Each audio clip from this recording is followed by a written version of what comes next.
Well, that ensnaring bridge just threw off our entire game plan. We may not be able to beat that. Tireless Tracker is actually amazing here. Oh my goodness. It's actually the best possible top deck. I mean, look at these trackers. This is insane. And we hit the land. Oh my gosh, it's just too easy. It's too free. It's easy and free. Hello and welcome, everybody. Today, we are going to be playing a very interesting list, very much inspired by this tweet from House of Mana MTG. The tweet reads, "Stop registering Tireless Tracker in your modern deck." And we have a video. Let's see what this video is all about. What card are you about to rip? Poor Tireless Tracker. Stop playing this card. Stop playing this card. Did you see that blatant disrespect for our girl, Tireless Tracker? We do not stand for this kind of abuse, and so today, we are playing this banger of a list entitled Respect the Tracker. And in this list, we have a full 4 copies of Tireless Tracker. We have 1 in the main deck, right where it belongs, and 3 whopping copies in the sideboard. And we're going to see what makes this card so good in Amulet. The 3-mana 3/2 investigates whenever you play a land. In other words, makes a artifact that you can pay 2 and sacrifice it to draw a card. And whenever you do sacrifice one of those clues, it'll get a +1/+1 counter on it. So hopefully we'll be able to showcase the power of Tireless Tracker today. Everything else about this list is extremely standard, other than the moving of Radiant Fountain from the main deck to out of the 75. This was inspired by somebody I saw on Twitter who I can't recall the name of, but they basically mentioned that they didn't think that it was worth the small percentage points against burn to even have the Radiant in the sideboard, and I've got too many cards I want to fit, including Unlicensed Hearse and extra copies of Tracker here. So regardless, we have all of the usual suspects here. All the cards are pretty self-explanatory, so with that, I'll see you guys in the matches. Alrighty, let's hop in here for our first match. Our opponent's too scared of the trackers. They couldn't make it. How did they know? Alrighty, let's hop in here for an opponent who's going to get absolutely clued to death. On the play, I love it. Sounds great. We get to go turn 1 Grazer into Saga. And then we get to Vesuva said Saga. And we have the bounce land rolled up. Sign me up. Sign me up. I'm in. I'll take it.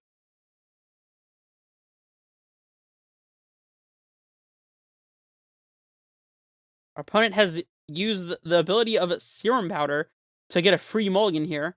You see Urza's Tower, Mystic Forge, Ballistas. This is some sort of Tron, sort of probably like a prison deck. I would assume it's some sort of like colorless prison deck. That's interesting to note. It doesn't change our plan of just leading on Grazer here. Admittedly, we would still like to top deck an untap source so we can start activating our Saga for construct value, but even if we don't do that, just getting these bad boys into play will be probably pretty good, so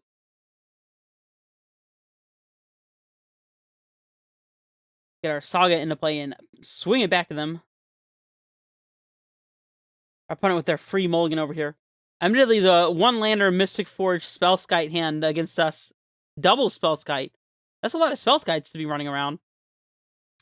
Yeah, that hand not looking that great, so I don't blame them for powdering it away. They kept 7, which makes me concerned they might have natural Tron. Not much we can do about that, but still.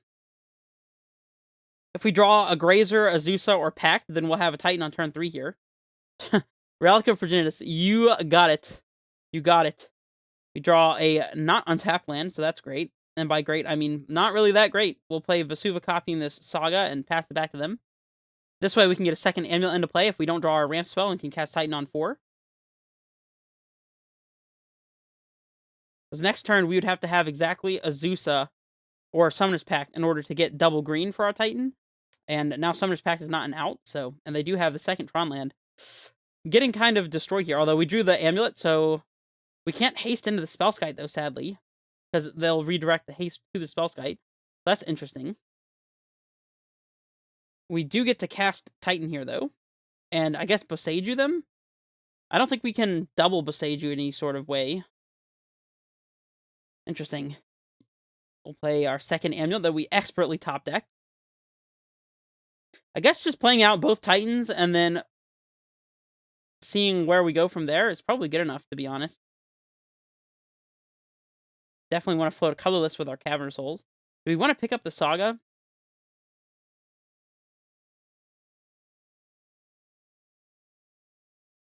I feel like getting an expedition map off the Saga is probably a good idea, and maybe the construct value doesn't matter as much when we have double Titan, so I am just going to pick up the Cavern here.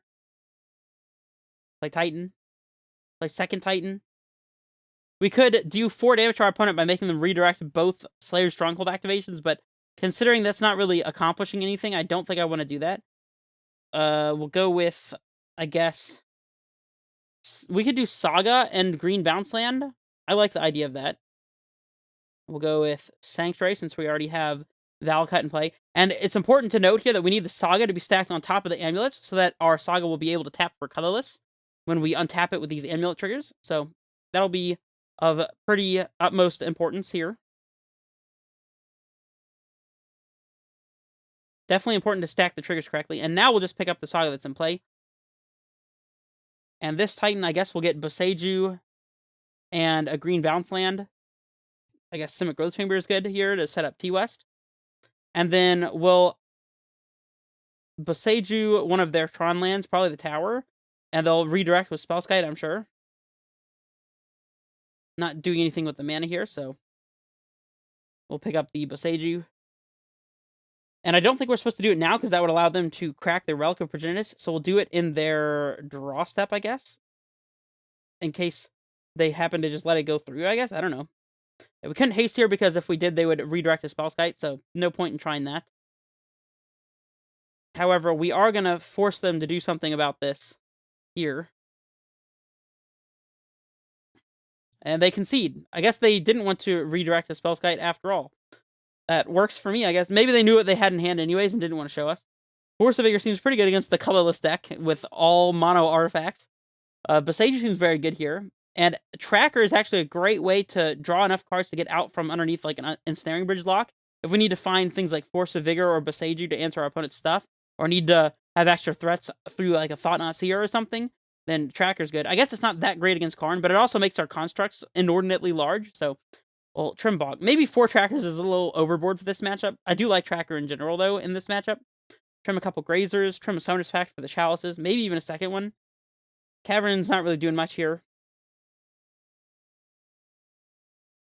I feel like Tracker is a better way to go over top of them than Cultivator, but it's not 100% obvious to me. I feel like we don't want 3 Trackers and a Cultivator as potentially not the best top decks late game. Cultivator is not a horrible top deck late game, but it really depends. What would we be switching it, though? I guess we'd be switching it for a Cavernous Souls? Would we rather have the 30-second land? I think with Trackers, we'd rather have the 30-second land. Hopefully we don't get punished for cutting the Cultivator, but I think this will be good.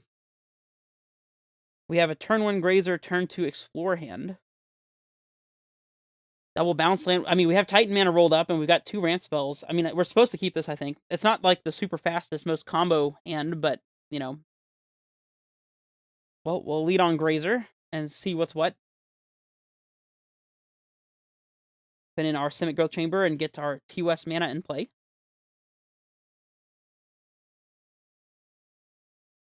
Remove this draw step stop.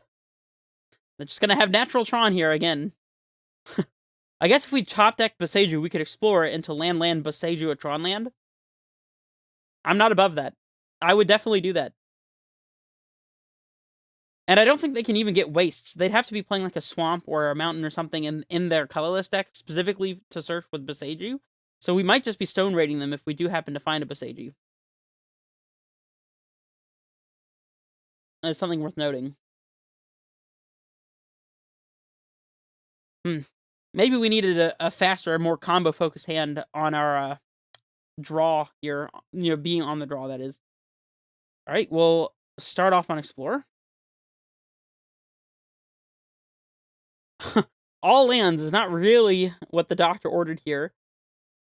I guess we'll go...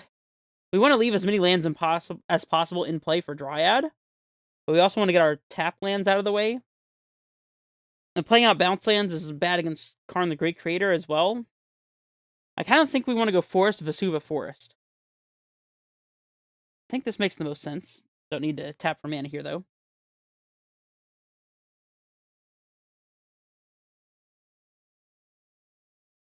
Eldrazi Temple and Thought-Knot Seer. They're going to see quite the hand. Let's draw Tracker off the top, please. Tireless Tracker one time. Take that, opponent. No spells. What'd you expect? Force of Vigor. That is not doing much. I guess we do technically want to hold that up if we can, though. So I'm going to just go ahead and play the Stronghold. Exposing it to a potential Karn, but it's better than playing out a Gruul Turf and not having Hardcast Force up, so... See if they have another Thought Knot. Oh, they have Tron. Oh, no. That's quite scary, actually. Mystic Forge. Yep. This is going to let them look at the top card and cast artifact spells and colorless spells from the top.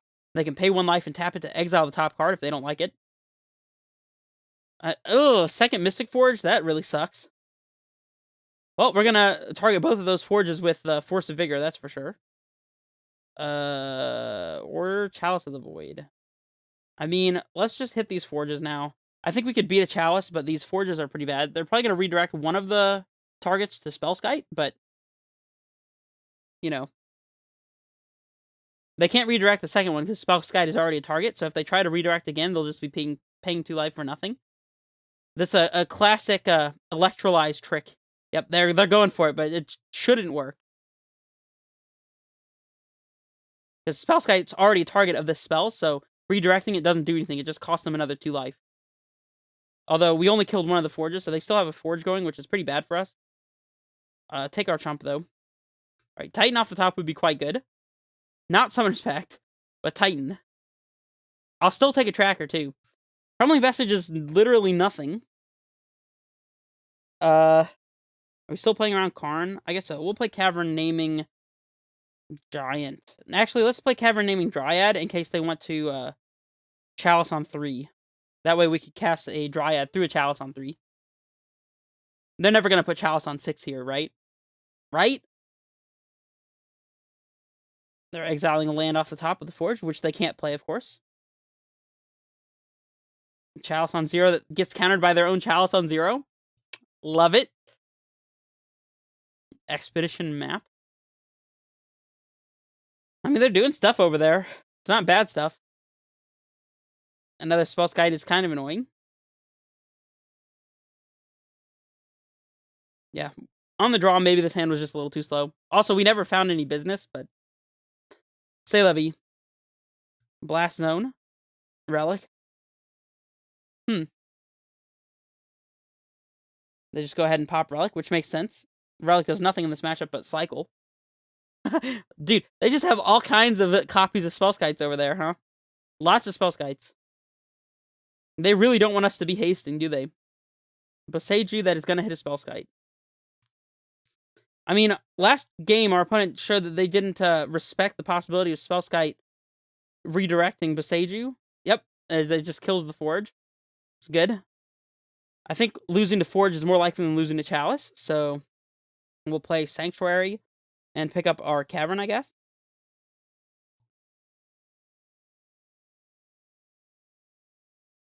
Admittedly, Colossus would be pretty good here. Although, we'd probably have to Summoner's Pact for it. Another tower. Sad. They have 5 cards. That is so many cards. Hopefully it's the 3rd and 4th Spellskites here. Or just the 4th Spellskite, I guess. This is 10 mana, and it feels like a concession time. Walking Ballista on 5. Well, we could still potentially beat a Walking Ballista on 5. Alright, not with land. I have seen enough this game. We've tried our hardest, but our hardest was not good enough. So, let's try this again. Tracker's actually pretty good against what they got going on. I don't mind having another copy of that one. Summoner's Pact is obviously bad against them with 4 freaking copies of Chalice and Spellskites to protect it, so Colossus seems not the worst either. Just being like threat heavy, just like cutting all the Summoner's Pacts except for 1 for TOS purposes, and just relying on real threats. Yeah, that seems good enough to me. Maybe we could be swapping a Cavern for a Grazer. I don't hate that. The 3rd Grazer seems better than the random Cavern. Alright, we'll be on the play here. We've got turn 1 Saga Amulet. We got a Tracker to go with our value-oriented plan here, so definitely keeping this. It's happening. It's happening, people. We'd like to draw another bounce land. No, not even. We have Explore, which we'll probably save to go with our double amulet turn in case we could top deck a Titan. Our opponent mulls to 5 without using Serum Powder. Interesting. It's not really where they want to be, but, you know. They must have sided out Serum Powder, I guess. For whatever they brought in.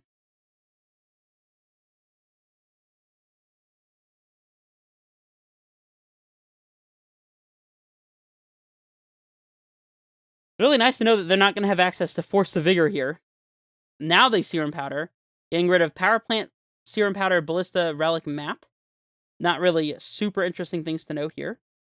We'll just go ahead and play out our Amulet and play out our Tracker and let the Tracker win the game. They play Urza's Mind Pass. Alright, we'll play Tracker here, I guess. Well, don't want to always yield. The argument to playing Dryad instead is that if we top decked like a Colossus or something, that we could make a lot more mana. I feel like I'd rather get the Tracker in play, so we'll do that.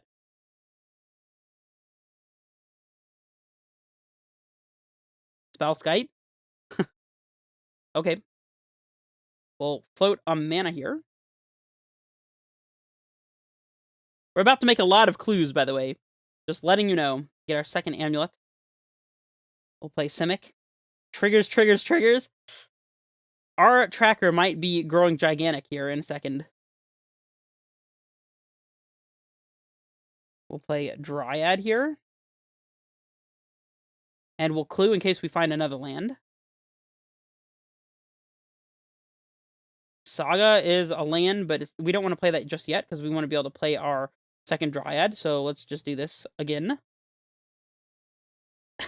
Our Tracker is going to be freaking gigantic. You know, just Amulet Storm over here. Play Saga. Maybe we should have played Bounce and Explore here just in case we hit a Titan. Probably would have been better, but, I mean, let's be real here. Our Tracker's going the distance this game. It's already obvious. This is a Tracker game. Hopefully they don't just, like, dismember us.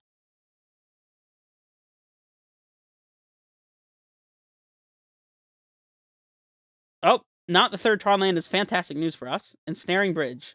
Sure. We can just force that, so not a big deal. Should we force pitching Explorer to do that? Or, I think probably not. We'll have plenty of mana, right? Alright, let's start off with a Bounce Land and Explorer and see if we can find the Titan. And because if we can, that makes our life much easier. Otherwise, we're going to force pitching, or not pitching, just like hardcast Force and make these two things go away. We possibly could have lethal with Tracker here and clues and the garbage.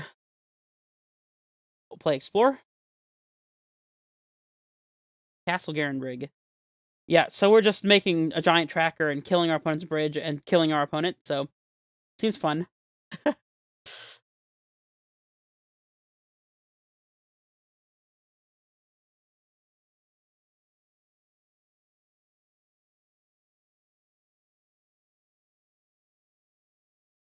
Our opponent concedes.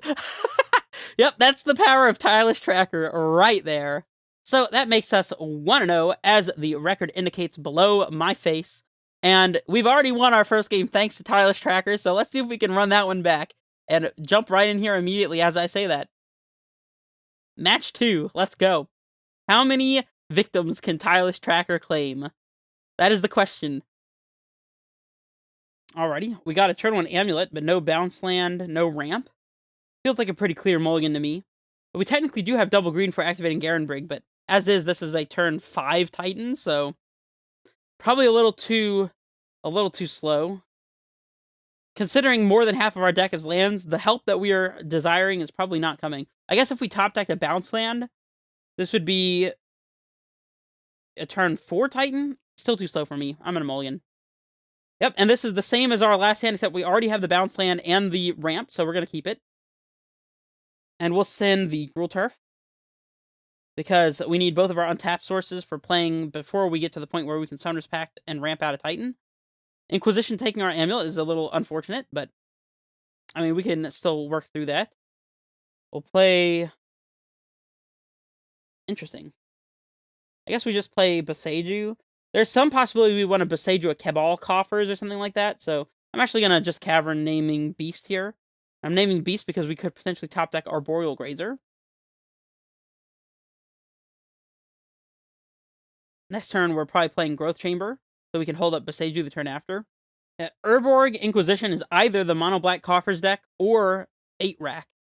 I guess against 8-Rack, having Bounce Land and a Vesuva to copy Bounce Land and just like artificially increase the number of cards in our hand by having a land that's basically 2 lands in 1, that'll be pretty nice if we are playing against 8-Rack. It's also extremely unfortunate they took our Amulet if it is 8-Rack. We'd rather have this have been on top of our deck and then we top deck it and play it. But, you know, it's as they say, you can't thought seize the top of the deck. They have Saga, which we will be more than glad to Vesuva. That means it's more likely to be 8-Rack as well. Wrench Mind. Well, we're going to pitch Summoner's Pact, and Boseiju can kill their Saga or like a Rack effect. I don't want to pitch the Vesuva, though. Maybe we're supposed to just pitch Titan to dead their further discard spells and just hope to top deck a threat. Because we kind of need all of these cards. Although Boseiju is not going to be doing anything if we don't get any green sources into play. Although it's an untapped source to activate our Saga a turn from now, so I'm just going to pitch the 2 threats.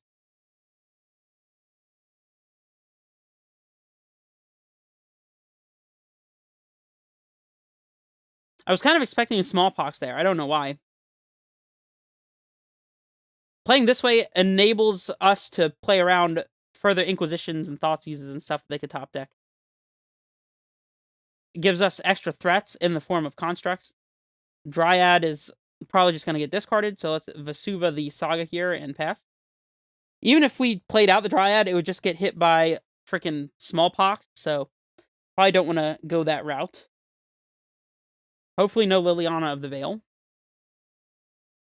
They do have Liliana of the Veil. We'll just pitch the Dryad here for the same reason as before. We need our bounce land. They pitched the Rack to Liliana. Okay. I haven't seen that version of the Rack. Arboreal Grazer. Interesting. Not that interesting, though. Yeah, we just have to make a couple constructs here, and that'll be our route to winning.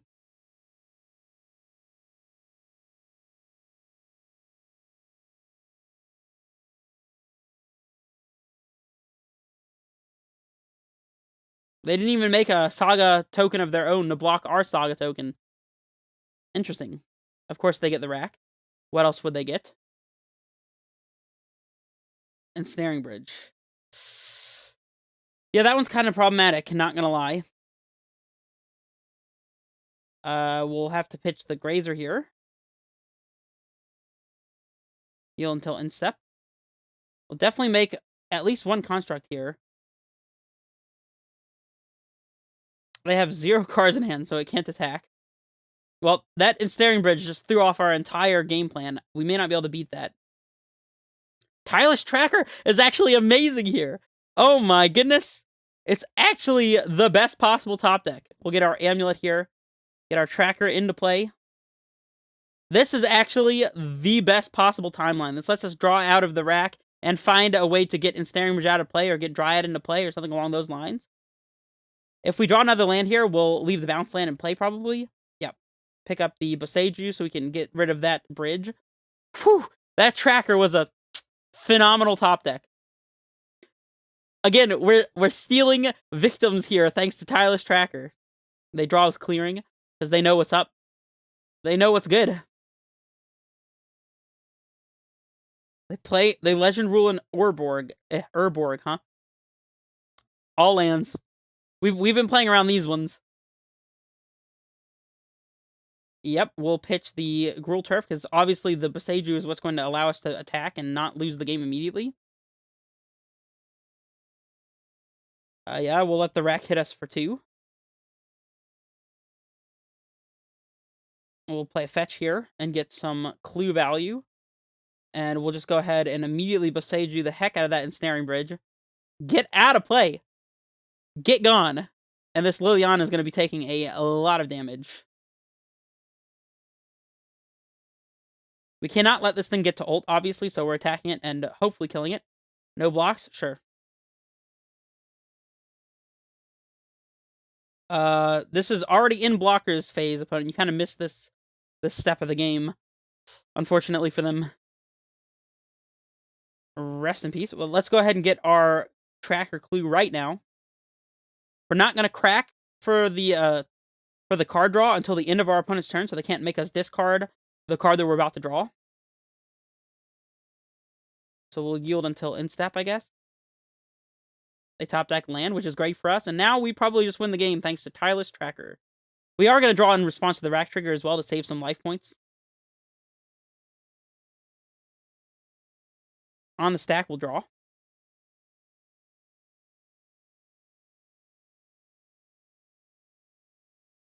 Bonus pack. Okay. Land. Okay, Titan. Let's explore and hopefully top deck a bounce land or any land at all, to be honest.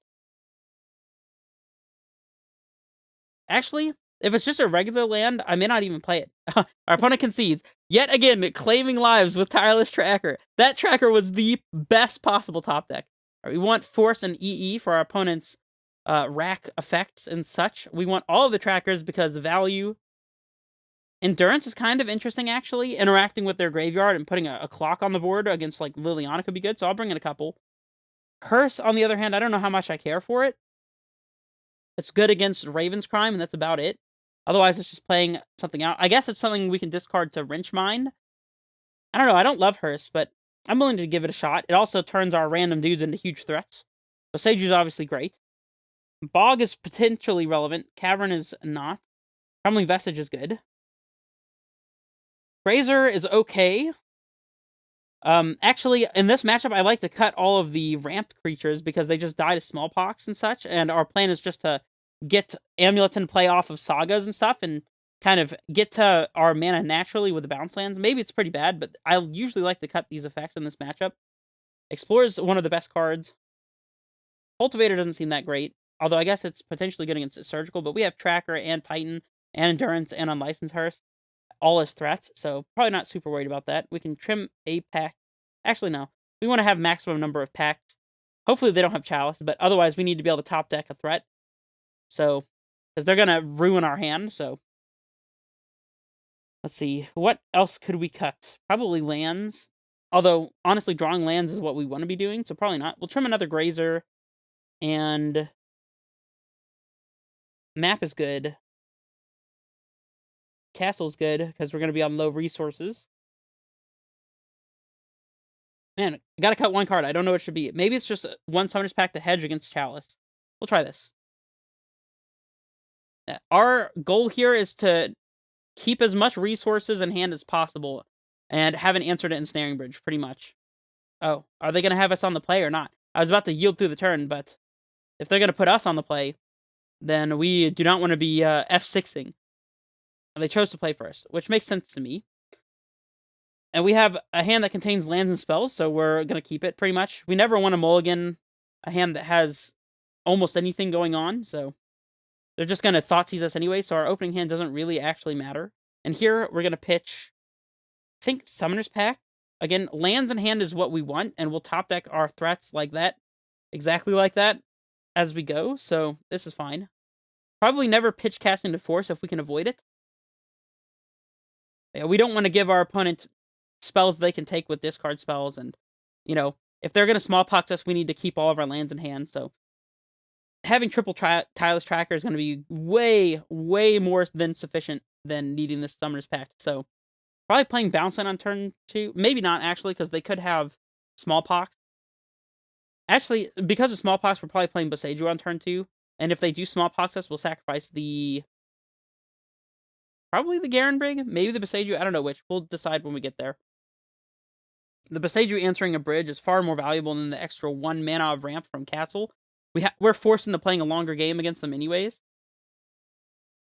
We'd like to top deck Urza Saga, actually. I think that would be our best top deck, because we could play Saga, they Smallpox us, we sack the Garenbrig, play Boseiju, then they can't Smallpox us out of getting our Amulet. And that would let us play Tracker and keep the bounce land in hand.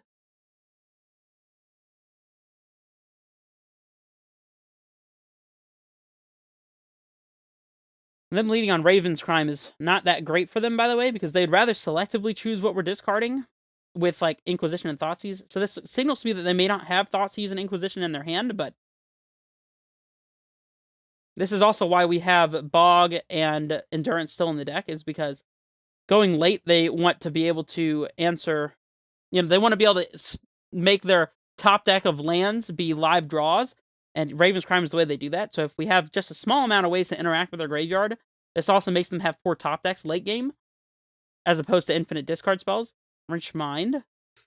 Definitely discarding one of the trackers, and I think it's probably the Force here, actually. We have Boseiju to deal with a bridge, and we need all of our lands, like I've said.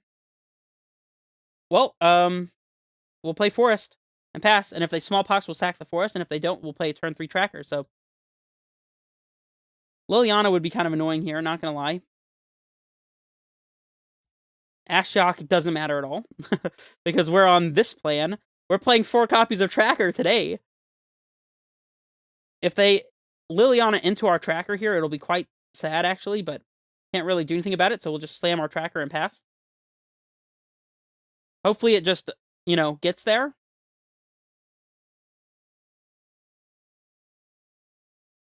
Smallpox. Yep, that was unavoidable. Unfortunate. I think we're supposed to discard the Boseiju and hope to top deck an untap source for the Tracker. Otherwise, we'll play a Sanctuary and get to keep an extra card in hand. I think we're discarding Boseiju. We definitely would be crazy to discard the Tracker. And I think the bounce land is a better card to have access to. We're definitely getting rid of a Forest here.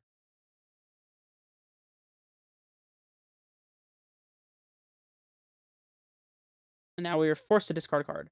I guess we're discarding the bounce land and hoping to top deck an untap source, because Tracker is what's going to get our resources back. There's a land. We'll take it. Pick up the Forest and pass. The worst possible case scenario would be a second Smallpox. That would be the worst possible case scenario.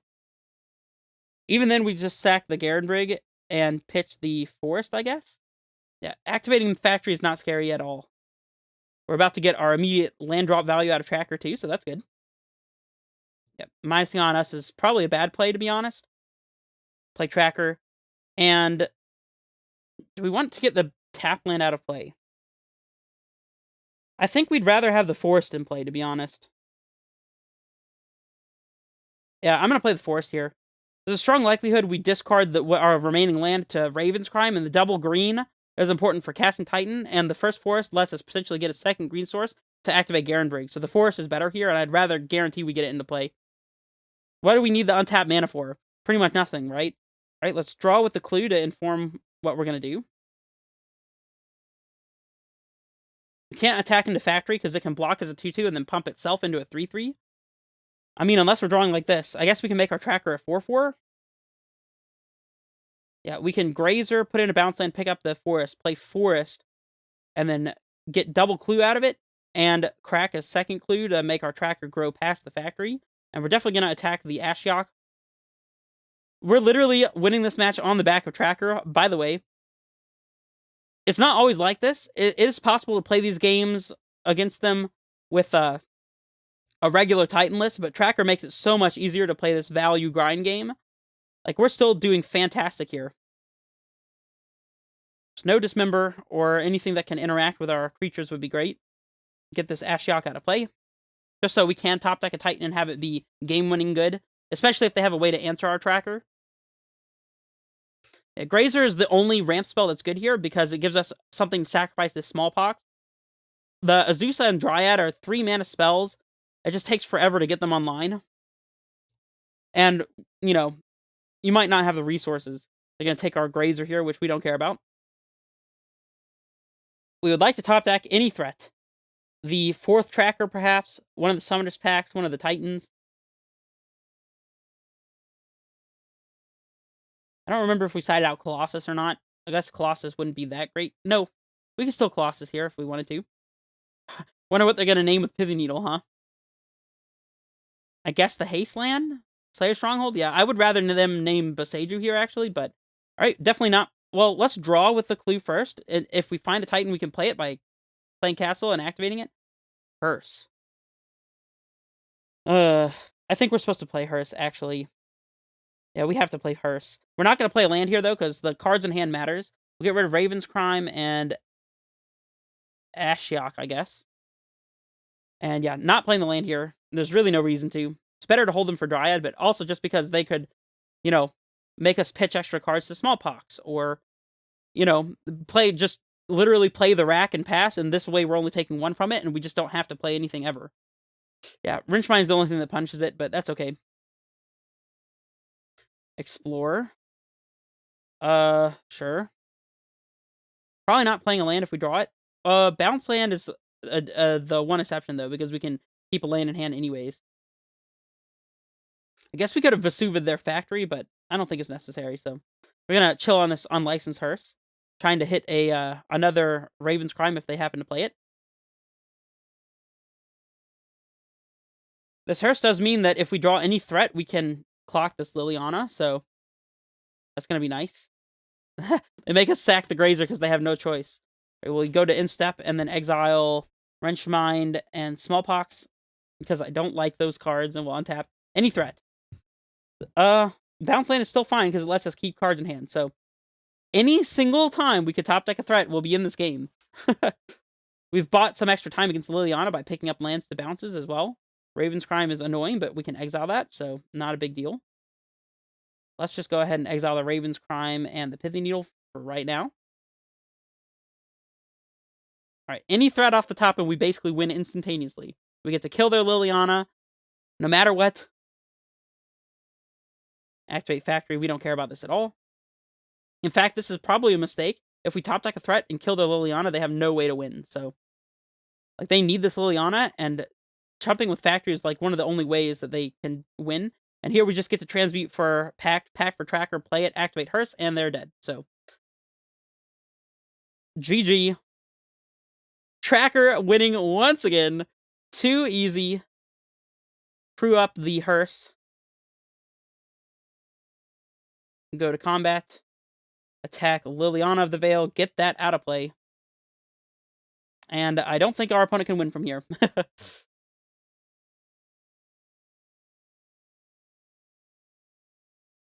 The Hearse tech ended up being pretty good here, actually. We could have held it to play around our opponent's Wrenchmind, but we didn't really need to. And then the Hearse just won us the game there, so... That's pretty good. That's pretty good. Now, lands are good top decks. Threats are good top decks. It's all good at this point. They just played a Factory, so one of them can't give itself +1/+1. So they can't block with 2 3/3s against our Hearse. So we get to play Saga, which is freaking amazing. That's the best possible top deck right here, I would say. I am gonna... Do we just go ahead and draw here? Like, what are we looking to draw? We've already played a land drop. Exactly. We win the match. Tireless Tracker claim a second victim. And this match really was won almost entirely by the card Tireless Tracker. So we love to see that. And just like that, we are 2-0 with our 4 Trackers deck here. I'm just loving every second of this. How could you not? How could you not love this card? It's just insane to me. House of Mana, if you see this, you need to explain yourself in the comments, because if you've ever played the card Tireless Tracker, you should understand how freaking awesome this card is. Alrighty, let's hop in here for match 3. We've got an Amulet Grazer hand. Interesting. I think I am keeping it. Our Garen Rig also speeds up our Titan turn by 1, so... Ooh, Street Wraith, is this Living End? That would be interesting. Cauldron Familiar. Cauldron Familiar is the play, huh? Alright, well, let's lead on Amulet, I guess, and pass.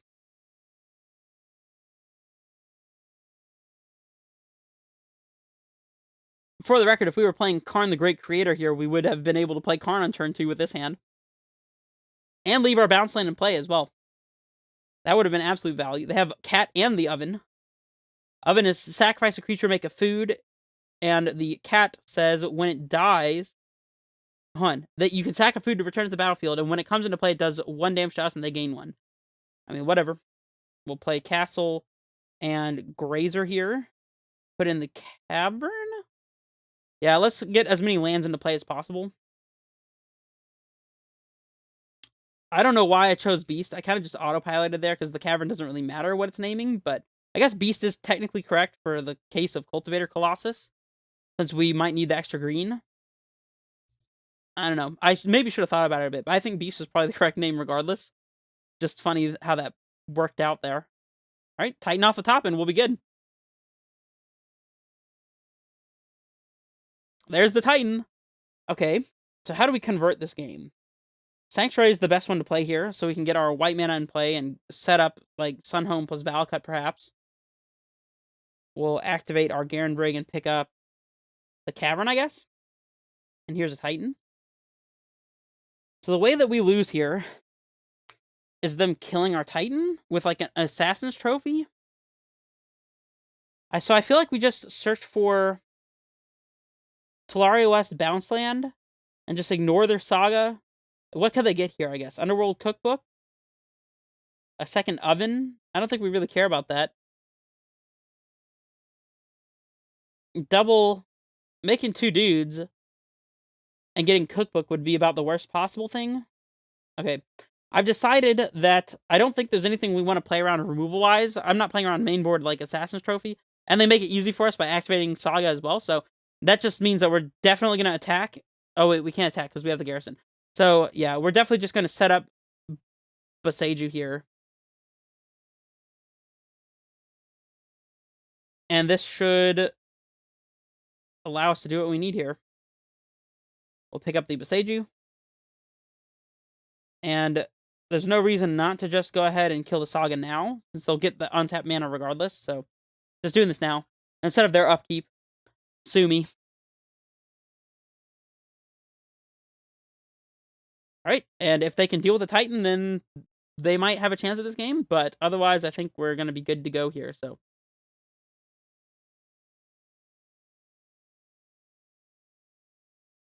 Yeah, this synergy between the cat and the oven, it's cute, but it's not going to go the distance against us. They equip the token with Shadow Spear. We need to be careful here, because they could sack a creature to make another token here, so I don't think we even want to block with the Grazer because it's giving us protection against Liliana of the Veil, so we'll just take the 6. Not a big deal. Yep. Okay, so we can attack, get Talaria West Valakut.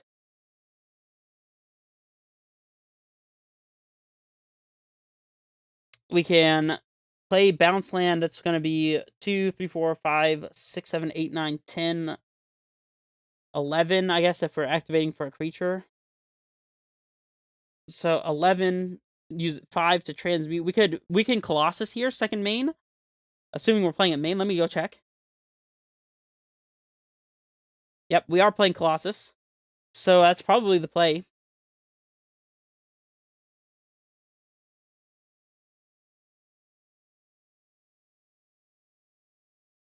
I guess if we're going for Colossus rather than Valakut TOS, we just want Bounce Land TOS and pick up the Forest. That gives us an extra draw. Sure. We'll go Bounce Land TOS.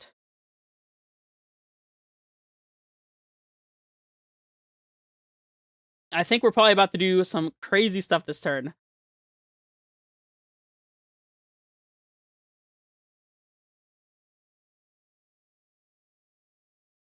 I don't think their construct is going to be attacking from this point on.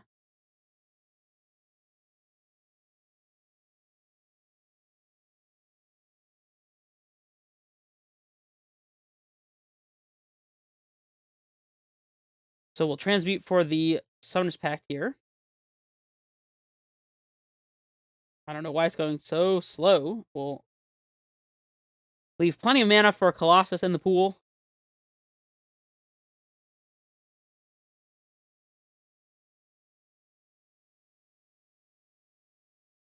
For the record, another Titan would probably have been just as good here, but I mean, we're going to go for the Colossus, am I right?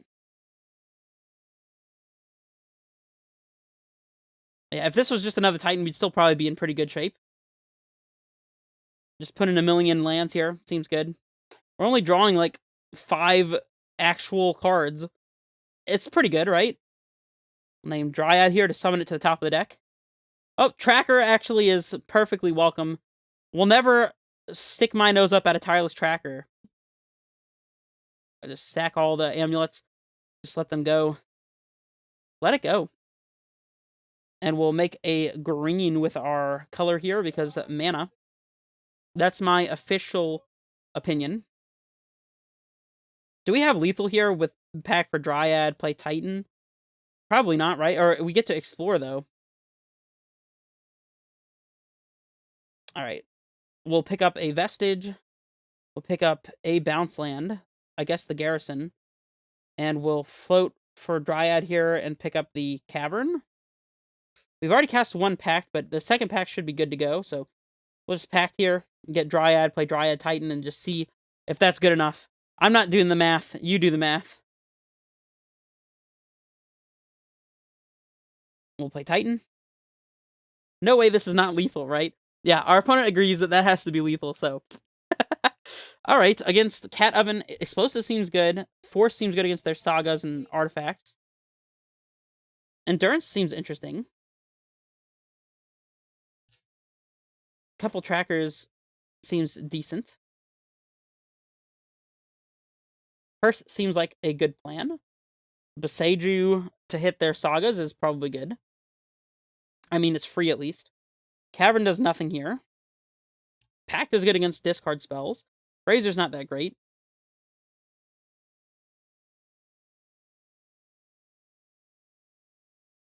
Our opponent has Force of Vigor most likely, so maybe trimming a Saga makes sense.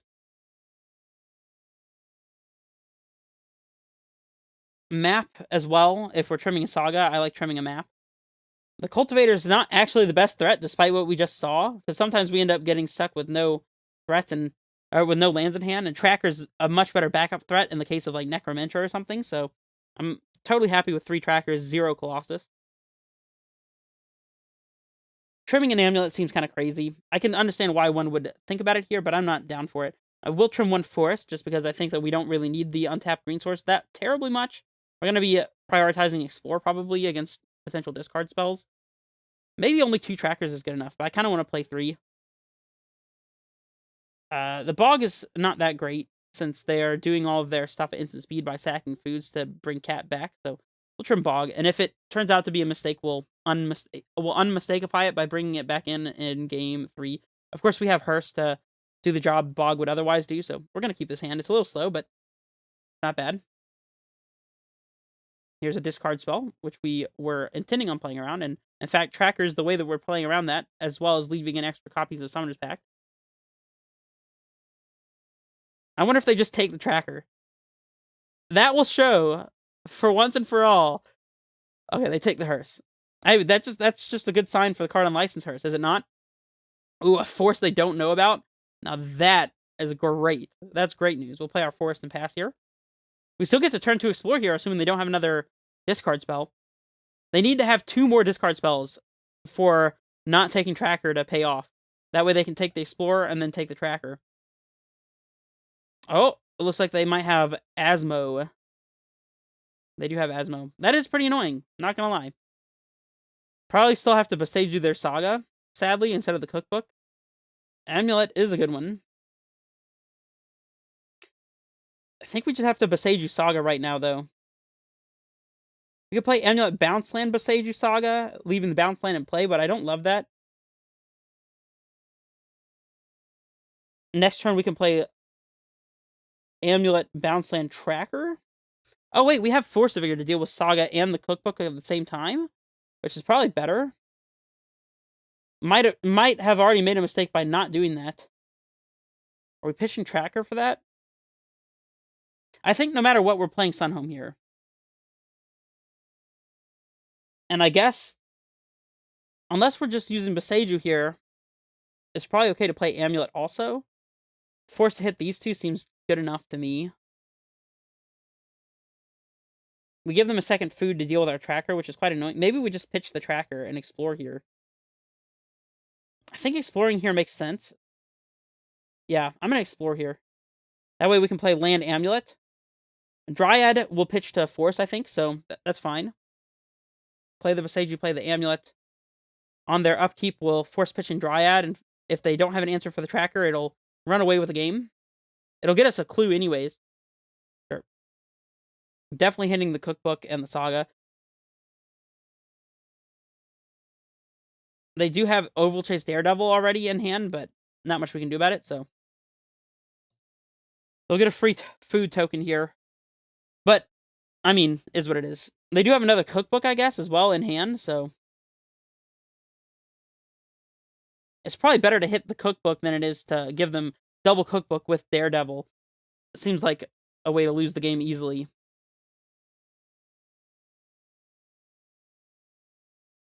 I guess we're going to pick up Boseiju here, and Boseiju Cookbook, leaving our clue in play so we play around another discard spell. Play Tracker. Play Sanctuary. I am going to leave the bounce land in play here. I think it's important to be able to Boseiju this now. Sure.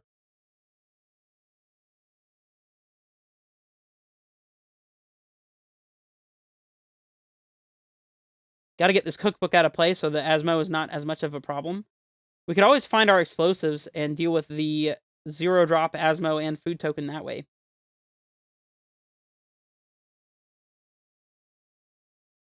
Sucks to give him an extra land, but that cookbook is a huge problem, so.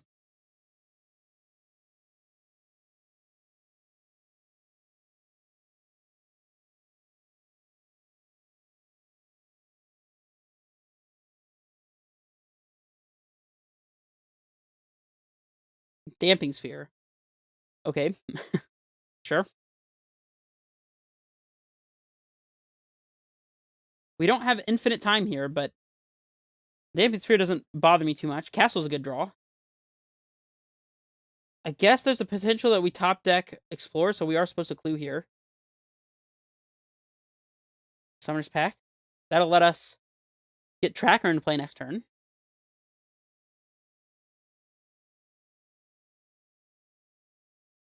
I don't think we'll be able to crack a clue as well, since we have to pay 1 extra for the Tracker through the Sphere. Oh, they force our Amulet, huh? Hitching Finale of Devastation. Okay. Our opponent's got some spice going on over there. Reminds me of a black-green food brew that Doomake was playing for a while that had the big food troll. I forget the name of the card.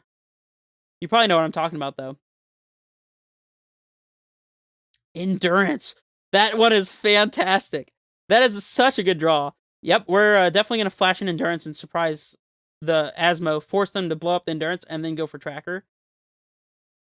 Or just top deck and untap Source and slam Titan. That's good, too. Can't activate Garenbrig into Damping Sphere because it would just make a colorless, so. Necromentia. Okay. I mean, our plan is probably Tracker anyways, so. Although I think we have. Do we still have the Colossus or not? No, we boarded out the Colossus. So our plan is now. Oh, they named Cultivator Colossus? What is happening? That can't be right. We literally boarded out Colossus, so get wrecked, I guess. Yeah, they had to name Titan there. That was a huge punt on their part. If we top deck an untap Source, then they just lose on the spot. I guess they didn't know we had Endurance, so they're thinking their Asmo deals with a Titan, but I guess it does, because now they know not to attack. I am still going to cast it, though. Do we shuffle our Tracker back in? Or do we shuffle their stuff? I think that we don't want them to have a Saga and Necromentia back in deck. But we also want to increase our chances of top decking the untapped land. I think we just do nothing with the Endurance here, to be honest. Let's just not shuffle.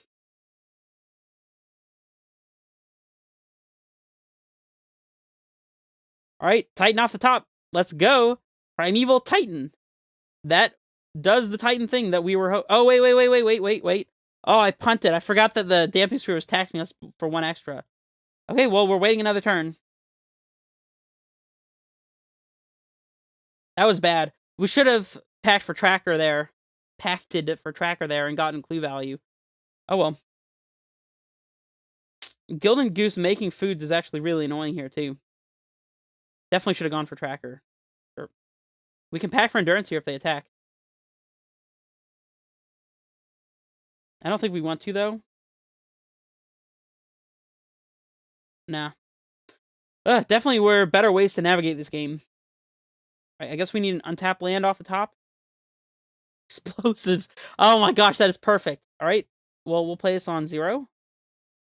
And blow up the Asmo and the food. And this fixes all of our problems.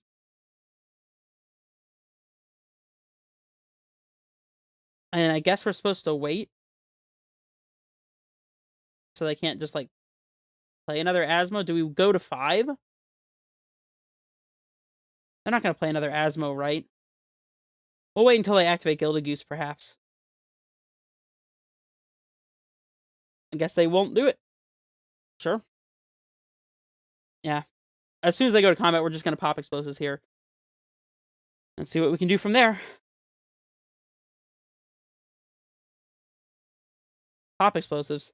Get it over with. Rip off the Band-Aid. Yep, EE on 0 was a great draw. That was a great draw.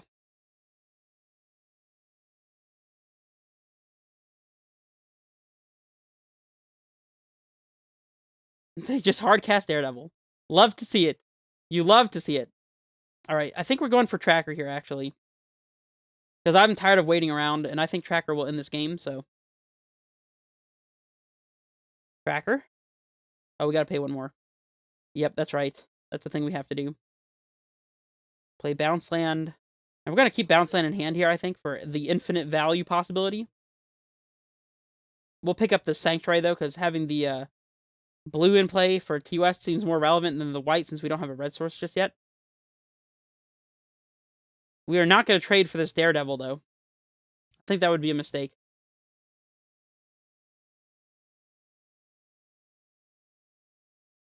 Just take the 4.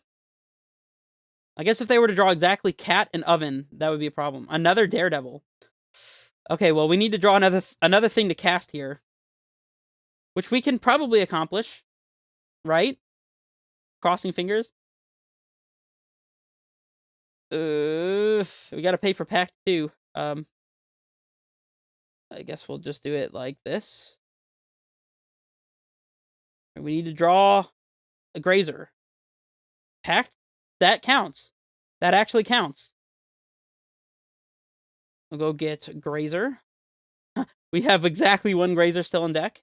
We'll Grazer for the 2 mana that Damping Sphere requires us to Grazer for. Put in Valcut. Play Sanctuary. And now we have to trade Tracker. I guess we want to pick up Growth Chamber and leave Sunhome Double Strike mana in play. Man, this is going to be a really tough game to come back from, actually. Saga is extremely bad for us as well.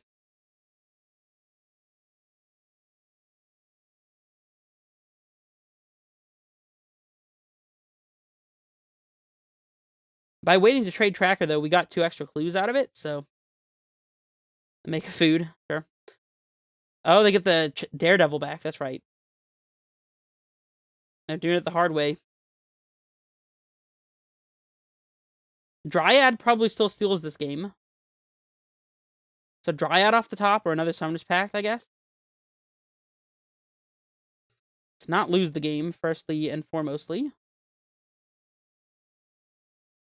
Dryad off the top is our savior. Titan does not do it. Yeah, I think we just lose here. Weird. I felt like we were very ahead that game. There probably was a mistake somewhere, and I didn't see it. Tracker seems very good against them, actually. And Endurance seems not the best, but not the worst. Grazer's not that bad. I mean, Grazer's pretty bad. Didn't see Forces for Saga, so I'm going to bring it back in. And trim. I guess we want the Force, too. Unlicensed Hearse is good against their Daredevils. Endurance is technically good against that, too, but I think only 2 Endurances is fine. Force seems good. Azusa is not that great. Can trim a Pact, maybe? I don't know if I love that, though. I don't know. I gotta cut one more thing. I don't know. 2 more things. I don't know what it should be. I think Amulet's good. Explorer is a little slow, maybe? Maybe 4 Trackers is too much. I don't know. Tracker's very good, though, especially against Necromentas. Maybe we trim one of the Forces. I don't know. Force is too good. guess Crumbling Vestige. Since we're going to play a long enough game that the Vestige tapping for a red and a white without picking up a land, probably not going to be relevant on the play. Love it. Turn 2 Explore, leaving a bounce land in play after turn 1 Amulet seems fantastic, so we're definitely going to keep this. It's basically exactly what we're looking for. We can play bounce land Dryad, pick up the Forest, play bounce land Explore, potentially. Street Wraith. Asmo. Man, Asmo is such an annoying card, isn't it? Okay. Play Sanctuary. Do we just not expose the Dryad to the Asmo here? I think that's crazy talk. I think I definitely want to play Dryad. I'll play Forest and pass. This lets us get land advantage going.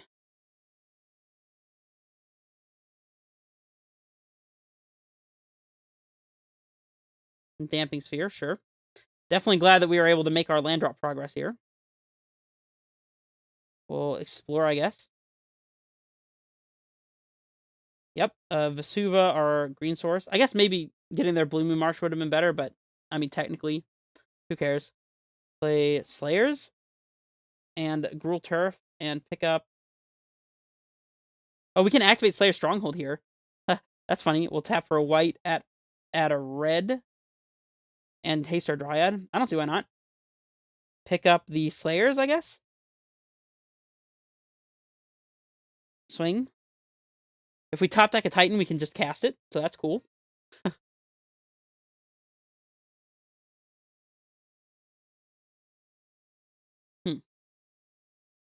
They still have a cookbook they haven't cast. Why is this so big?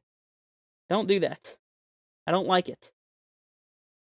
And moved over here. Don't do that either. I don't like that either. Urborg. Okay. I guess we do have a Blooming Marsh now. They play the cookbook. And Witch's Oven for 2. Love it. Titan. Of course. That is quite good. That is actually quite good.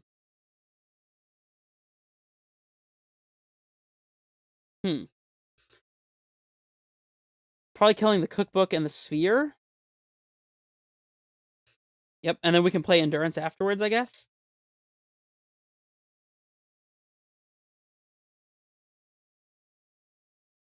We can play Slayers into Simic, bounce the Vesuva, and then hold up Endurance. I guess that's the best way to go about it. They discard a land to make a food. Sure. I mean, gotta go through the Asmore thing the hard way somehow, right? We'll leave up our Endurance here. And anytime we top deck a Titan, we'll probably just win the game, so that's cool. No point in attacking. So we'll just pass. Honestly, Tireless Tracker is probably good enough to win this game also. Any creature lets them sacrifice to Witch's Oven to get 1 Asmo activation. So there's that. Finale for 0. They're going to get an Asmo into play just to get a second cookbook. Okay. You gotta do it the hard way. They're only getting 1 Asmo activation here, though. Because so far they haven't shown us Oval Chase Daredevil. So they're not getting infinite value off of Asmo. And when they do get that established, will Endurance to break it up. This is fine. I mean, as fine as it can be. See, they're just pitching a land here. So, like, killing the Dryad doesn't really accomplish much. Do we float the green or just keep the Endurance? I think we keep the Endurance. We'll take the 3 damage. Oh, wait, they kept the wrong Asmo. Never mind. We just draw another Dryad. Sure. Sure, we love that. All right, here's a Dryad. Got him. And we'll haste there. Play a Vesuva, copy Sanctuary, and pick up the Gruul Turf, just so we can hold up Endurance more naturally. Actually, I guess we play the Gruul Turf and reset the tap Sanctuary, too. Because absolute value. Let's hold up maximum mana here. They don't know that we don't have another Force of Vigor, for example. They're blocking? Okay. I'm totally fine with this. I am A-okay with that. That's perfectly good to me. The old chump block-a-rooney with Asmore. You don't see that very often, do you? What is this? 4 mana. Hard cast a Daredevil. That would be really ironic if they drew Daredevil after chumping with Asmo. Okay, I'm back, sorry. We'll just untap here. Titan. One time, Titan. Or Tracker. I'll take Tracker also. Oh, they have Force. Okay. Still, I'll take Tracker. I'm fine with this. Explorer. That could be a Tracker or a Titan. We'll find out shortly. It's a Titan! Cool. Cool beans. Bam. Primeval Titan into play. And we're going to search for a T-West and Bounce Land so that our Titan can't possibly lose its life here. And we'll play Sanctuary and pick up our Vesuva here, just so we can be more flexible. Copy of Valakut, perhaps, and pass it back. And I think our opponent has lost the game. I keep saying that. And do they have Asmo, perhaps? Oh, they drew exactly Asmo. Well, it's not good enough because we have a backup, so. They get a second cookbook, though. That's a thing.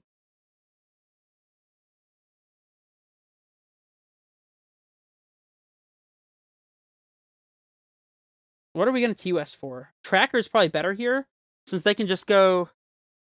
Oh, they can't make 2 foods here. So no, it's actually still just better to get a Titan. I guess we actually would potentially have wanted to get Colossus here. Nah, still just Titan, I think. We still have one more TOS, I think. No, TOS in hand. Yeah, so we're good to get Titan here. Ooh, we don't have Crumbling Vestige. We could have hasted here if we had Vestige. Interesting. We'll go ahead and use this ability if I dare say so. I guess we'll just get Double Saga. That'll give us enough threats to win, right? Surely this will be enough threats to win, right? And we'll pass it back.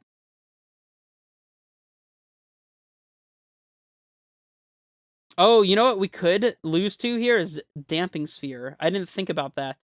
Oh, no, wait, no, we can't because they have Yavimaya. No, we're good. Cookbook, sure. I guess they could have Daredevil here, and that would be mildly annoying. Let's not lose to our pack trigger. We don't need to haste our Titan, so that's fine. Ha, we drew Amulet. Decent draw. Decent draw. Play Amulet. We can activate Saga, Vesuva. Oh, wait, no, we don't have a Boros Garrison in play. We can't haste a token here, sadly. So I guess we're going to go to combat. Oh, we could have transmuted for Dryad. What am I doing?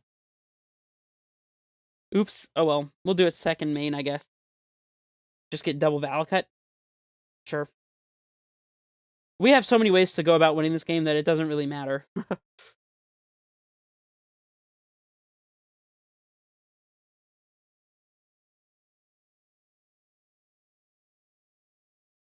Yeah, let's just transmute and get a Dryad and play Dryad and kill them. Seems good.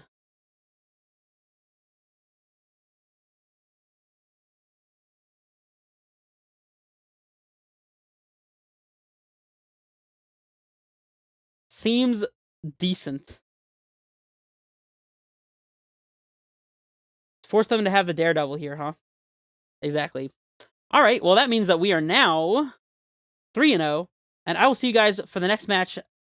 Alrighty, let's hop in here for the 4th match. Come on, can we get the 5-0 with the quad trackers build? Let's go. On the play is a great sign. A very interesting hand. We can go turn 1 Saga, turn 2 Fetch for Forest, explore into Garenbrig, and then any bounce land is a turn 3 Titan here. We'd have to top deck the Titan. And if not, we can just maybe play turn... I mean, we have to play turn 1 Saga to get the turn 3 Titan online. We'll get at least 1 token from this, and maybe an Expedition map. We have plenty of lands, too. It's definitely kind of close. If we get our Explore discarded, this hand becomes a lot worse. We could also just plan for this to be a turn 4 Titan and play turn 1, fetch or tap Castle Garenbrig and turn 2 Saga Explore, and that would get both tokens out of the Saga. I think I am keeping it. The interesting part is the sequencing. I kind of want to get the value out of the Saga and get the 2 tokens, since we may not draw what we need, and the 2 tokens might represent some chump blockers or a way to pressure our opponent. We have Cavern for forcing through counter magic if we're playing against a control deck. I think I'm leaning on the castle here, taking it just a little slower. Hopefully they won't take our Explore here. Spire Bluff Canal. Interesting. And DRC. So probably playing against blue-red Murktide, I would assume. They mill over a Fiery Islet. With the DRC ability, of course. Interesting. Grazer's not bad. In fact, we can explore into Grazer and get maximum rampage this turn. Yes, that's an official terminology, maximum rampage. We're definitely going to fetch for a basic here, and Colossus is probably about the worst draw. At least it's a threat, but definitely not happy to see that one necessarily. We'll play Grazer here. I think we're going to go ahead and copy our Saga. I don't know. It's debatable, because we don't want to lose both lands to Blood Moon, potentially. We could play around Blood Moon by just Vesuving our forest, and then if they do have mainboard Blood Moon, we could deal with it that way. Or we could just, copy something else and Boseiju Blood Moon. I feel like Vesuving the Saga is a good way to go about it. In games 2 and 3, I probably wouldn't do this because of Blood Moon, but in game 1, they're unlikely to have Blood Moon and the extra threats, the extra map, for example. We could get Amulet and then map off of our Sagas. Something along those lines. That would be some pretty good sequencing, so get our bounce land in hand. Ragavan. Take that, Ragavan. 0-3 blocker coming in clutch. If they attack for 1, I'm actually just... Well, now I will block. I was going to say I wasn't going to block because there's no reason to get this Unholy Heated, but now there's no reason not to block. I guess they could have Mutagenic Growth, but I guess it's worth it. Bounce land is actually fantastic. Oh, they both go on the stack simultaneously because they're both at 2. Interesting. Usually you have to stack one and then the other, but since they're identical, I guess it doesn't matter. I guess we'll play Cavern Naming Beast here. We'll activate a Saga, and, yeah, call it a day. I'm not going to do it yet, though. No real reason to do that. And next turn, we'll slam a Colossus, I guess, and draw 2 cards. We'll play the Gruul Turf, have it pick itself up to its own ability and pick it up. We're going to have double Amulet as well with this Colossus, so maybe we get there. See how they want to attack here. I'm going to make a Saga token and try to block with it. This forces them to use their mana, which we want them to do here.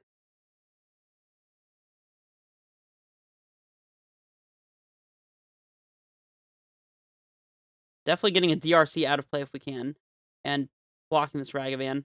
DRC is more important than Ragavan because of the flying. Going late, that can be quite a problem.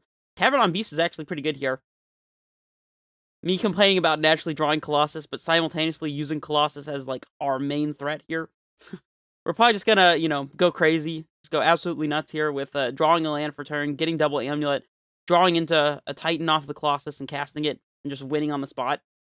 Honestly, the Colossus by itself might be enough to win, since it's gonna potentially survive Unholy Heat, depending on how many lands we draw. We're gonna lose both Sagas, though, so I don't know, we'll see. Hopefully we can Colossus into a Titan. That would be the ideal scenario they have Exile to consider. See if they want to play it or hold up the mana. Looks like they want to play it. Understandable.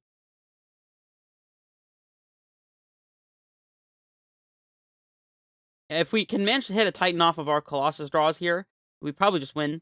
We have Vesuva in play that's going to end up leaving play when we get an Amulet with it, but should be able to work around that, hopefully. We draw the map, which is fascinating. Yep, let's just go ahead and get our Amulets.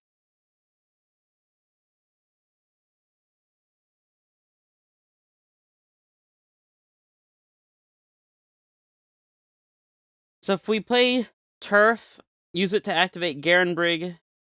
Let's see, we have 4, 5, 6, 7, 8, 9, 10 mana, which is enough to play and crack map and still have 7 floating. So we should be good here. I'm going to go ahead and float all the mana before just to double check the math. But we should be able to crack math for a second bounce land here, I think. We'll activate Garen Rig using the colorless. We have 6, 7, and then 1, 2, and 1 for the map, so we should be good. We definitely want to map for a land here beforehand, so we get an extra draw.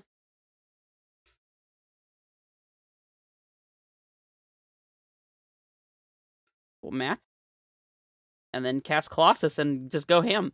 We'll get Growth Chamber here, I do think. This should be pretty good, I would think. This is going to be a pretty good Colossus. Here he comes. Titan. No? No Titan? Tireless Tracker. You know, we'll take it. Considering we get to play all of our things here. I stacked these all kinds of crazy, but, you know, that's okay. Just float everything once. Basically is how this works.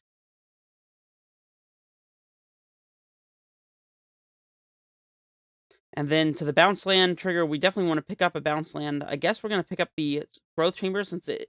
we probably should pick up the Growth Chamber, but I didn't, because what am I talking about?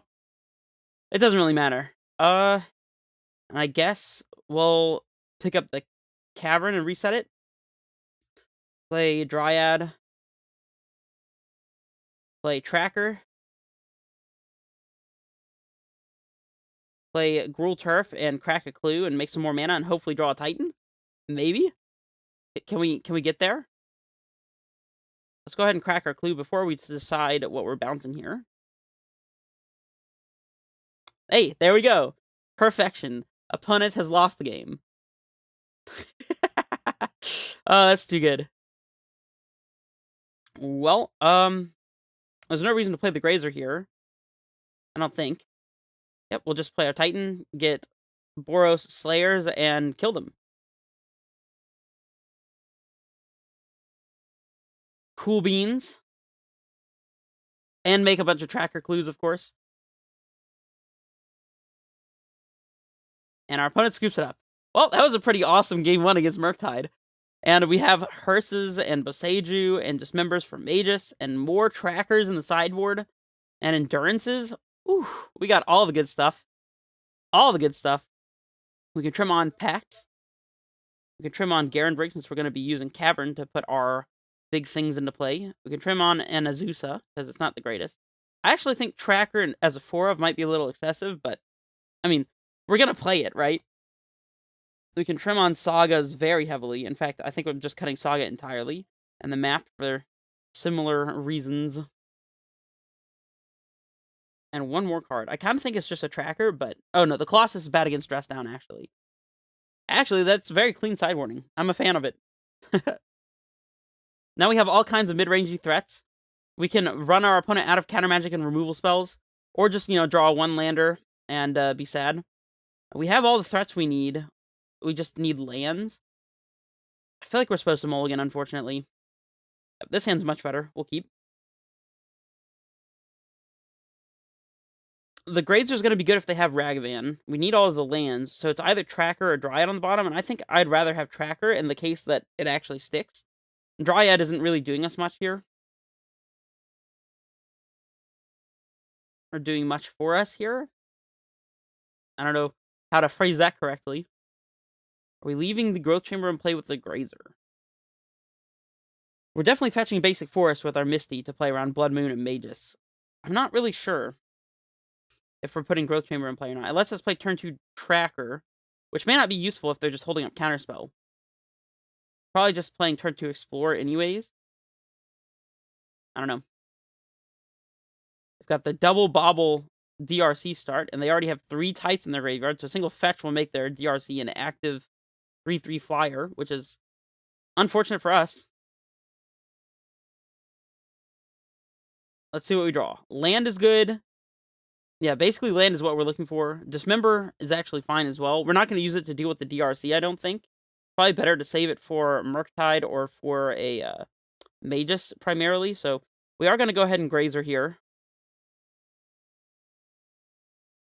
And get our Basic Forest going.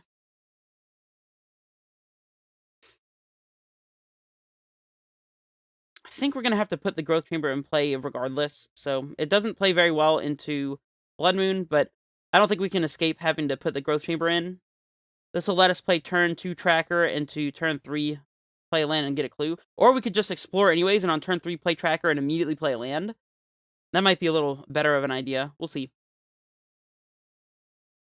If we explore, we can play land, hold up, dismember. So that if they play Magus, we can dismember it, untap, and then play Tracker. Or even just play a single land if we don't top deck another one, so we can play Tracker into land. I think explore into holding up 1 for dismember is probably going to be the line. Definitely not blocking with Grazer here. The 3 points of life is not worth exposing ourselves to a second Ragavan. And eventually this Grazer might block a Murktide Regent, which would be a lot more than 3 damage. So definitely more value in play than it has just for the 3 damage. So, and they do have the Ragavan, see? That's why we don't block. So now we have the option of Tracker or Explorer. I think I'm leaning on the side of Explorer. I just want to hold up Dismember here. Another Explorer. And, man, it's a shame that we have to put the Boseiju in play and we can't, like, hold it up to interact with our opponent's Blood Moon if they have it. We are definitely playing Forest here. We could play a Boseiju and explore a second time. I don't think I want to do that, though. We'll play the T-West and pass. Let's see what our opponent has. Holding Boseiju, so if they do have a Blood Moon, then we can deal with it with Boseiju. And if they play a Magus, we can dismember it and be fine, so we'll see. Second Island. This feels very much like a Blood Moon to me. Definitely blocking that Ragavan right there. No reason to give our opponent free mana and cards. Play the Blood Moon. Just go ahead and play it.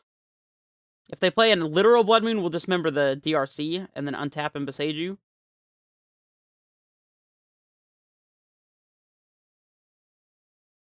Oh, this is a Murktide, perhaps.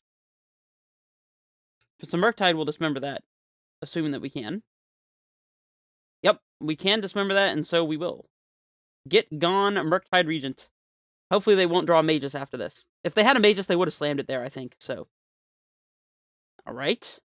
We get to get our tracker of clue value here. That's cool. If we crack the clue, then our tracker will be able to profitably block DRC, and we can trump the channeler. Or not DRC, the Ragavan, and we could just trump the channeler, assuming it becomes a 3-3 again. Or we could just explore and get a second clue. Although that would require us legend ruling our Boseiju, so probably not. Let's just go ahead and clue right now to play around Unholy Heat. And we'll pass. Hopefully this is good enough. The likelihood our tracker just dies here is not too terribly low.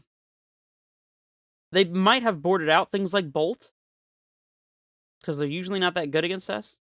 Another Murktide would be interesting. Oh, they have Blood Moon. Well, we have Boseiju at the ready, so not worried about that. In fact, it just lets us play an untapped Valakut here. Tireless Tracker don't care about no Blood Moon. We'll play Valakut.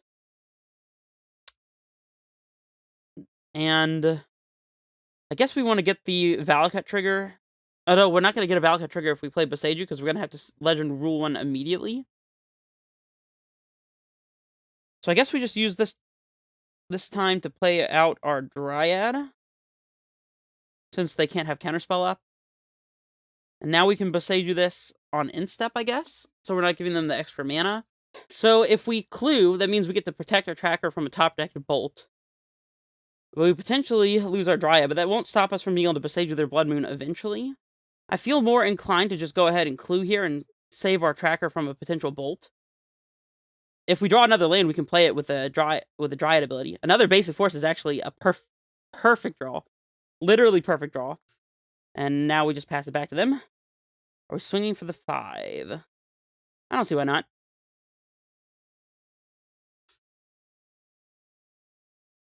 Yep, this tracker is running away with the game here, too. And to think that Mr. Potter, Mr. House of Mana, said that this card is not worth playing an Amulet. Look at it right now. It's drawn us like 3 cards, and now it's killing our opponent. This is just insane. Well, let's start by drawing with a clue. See what we find. Another land informs us to potentially go after the Blood Moon. We can play Tracker. Oh no, we can Besage You, play Tracker, play land. I guess that's the play. Oh wait, no, we don't have a land if we use the Besage You for that. I mean, we want to Besage You this anyways, I think. Not necessarily. They're probably just going to counter our Tracker if we play it anyways at this point. Alright, so I guess we're going to Besage the Blood Moon. And play a second Dryad, perhaps? Actually, the Dryad will insulate us against another copy of Blood Moon. So I guess we're going to Besage You and play Tracker. Before we do anything, let's just attack first.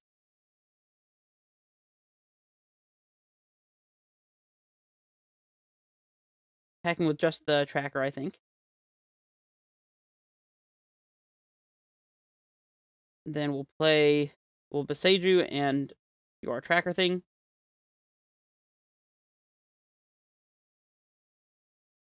If they want to counter this Tracker, that's fine. The winning Tracker's already in play.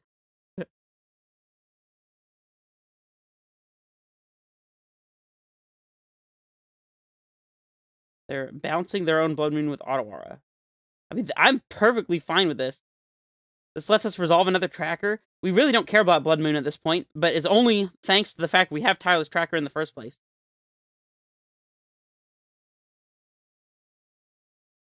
I mean, it's stopping us from getting Valka triggers, which would be quite value. But, yeah. Just playing another Blood Moon here is really not helping our opponent that much. We even have Double Force ready to go, so we can still top deck a Titan and cast it.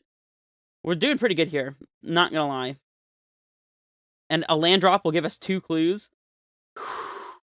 Land drop. That is not a land drop. Let's cast a Explore real quick. Try to find that land drop. There we go. Yep, we'll just play it.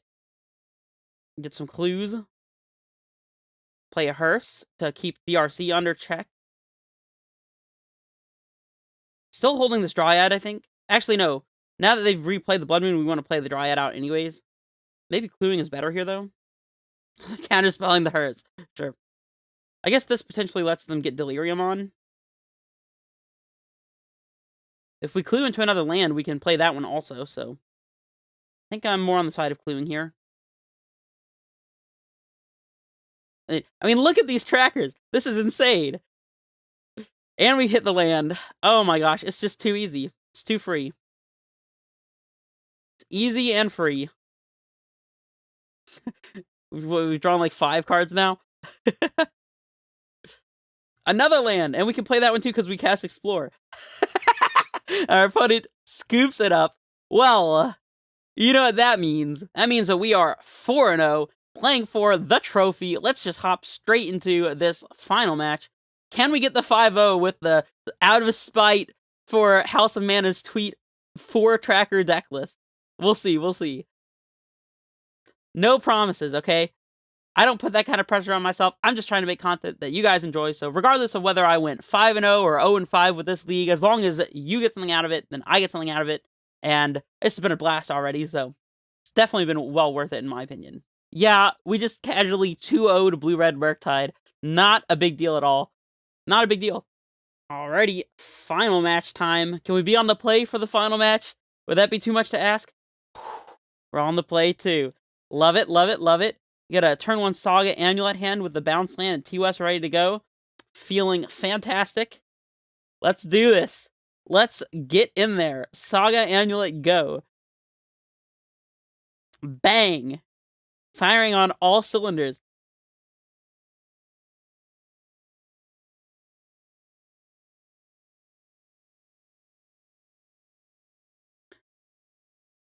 Let's see what our opponent is on.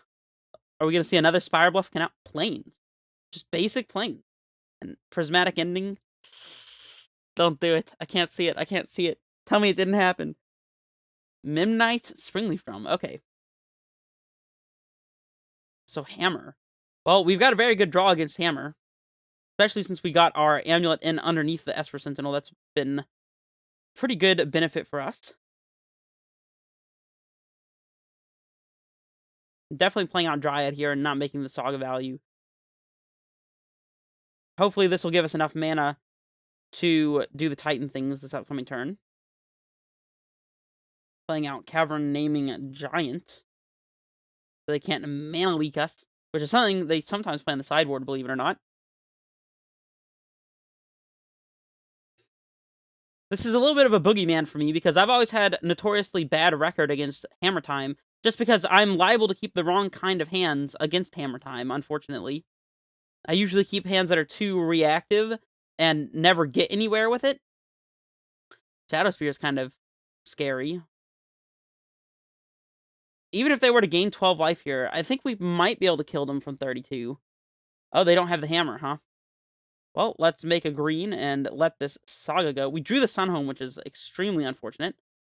Hopefully it won't matter. All right, let's play this. Hit 5 to make sure we're not going to be yielding to our own amulets accidentally.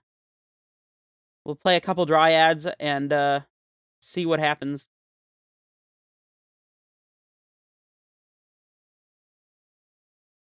I've not done the math to see if this is Titan mana. This is 7 down to 4 up to 8. I think this is... Oh, plus the 1... Wait, no. I think this is 1 short of Titan mana. We play Simic 7 down to 4 up to 8. Yeah, this is 1 short of Titan mana, sadly. Oh, wait, no. We had Dryad in play at the beginning of the turn. So no, we should have what we need to do the Titan thing here. We might even be able to pay for the Esper Sentinel. Because this isn't 7 mana. We actually get another 4 mana here thanks to the Dryad we already had in play. That's why we played out Dryad last turn.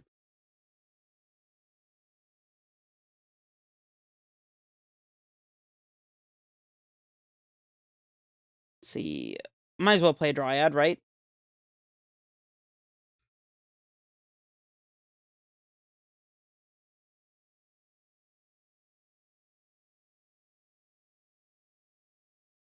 We probably have enough mana to get 2 Titans into play here.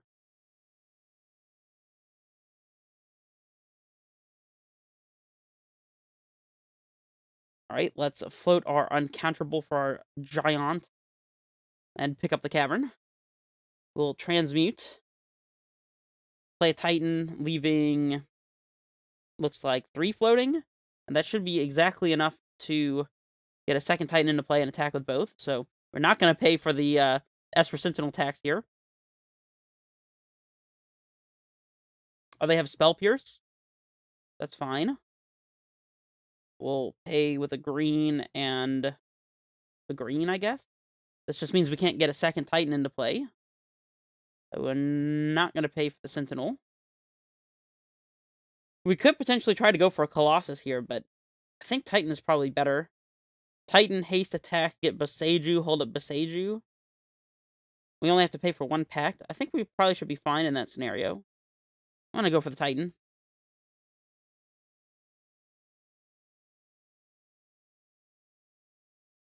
We can haste off of Valakut Slayer's Stronghold. For whatever it's worth. We're attacking for, if we do 8 and double strike it, that would be 16, 17, 18, so we'd be 2 short. Definitely gonna use the ability here. Oh, they concede anyways. Nice Spell Pierce, I guess.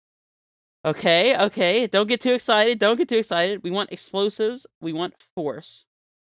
Dismembers we want for their random hate creatures like Lavinia or Hushbringer. We want Boseiju for sure. Explorer is liable against Esper Sentinel and just a little slow. Tracker probably doesn't matter here, actually. The Bog does nothing. Cavern is good against specifically Mana Leak, but otherwise it's not that great. We can probably try a Cavern. Summoner's Pact is good. Razor's fantastic. Cultivator's not that great, actually. It plays around Path to Exile pretty well. I think we can play around Path to Exile ourselves, though. I think I'm willing to cut the Colossus and call it a day. It's a day. I'm calling it right now. It's a day. All right, let's see. Can we get this game under our belt? We got another turn 1 amulet hand, and we've got Besagers for days. We've got the turn 2 Dryad. We've got the Summoner's Pact. I mean, this is a great hand. Definitely going to keep this.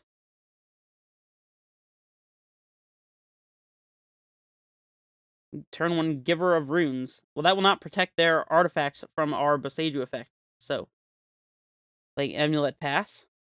Honestly, I think that them playing turn 1 Esper Sentinel would have been worse for us, because we have to play out our Amulet here. We'll see, though. Giver.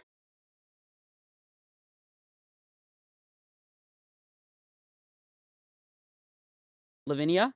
Meddling Mage. Yeah, that's one of the ones we're bringing in Dismember for. We don't have Colossus to play around Meddling Mage either. We're just gonna have to kill that thing, I guess. That's pretty unfortunate. Force is a good one. We'll play out a Dryad here.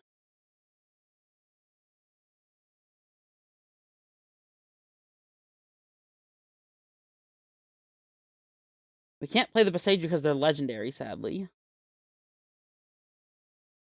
I don't think that we want to, like, float and activate Besaju here, so I think we're supposed to just pass. Somehow this has became very awkward for us, and it's literally just because of the card Meddling Mage.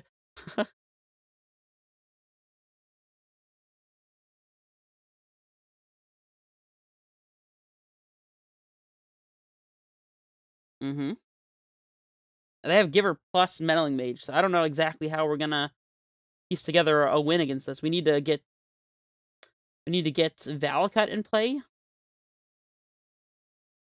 That might be pretty difficult to do. Definitely playing out another Dryad here. And passing it back. I guess Meddling Mage is a reason to keep the Colossus in, huh? No reason to attack. They'll just block and give pro-green.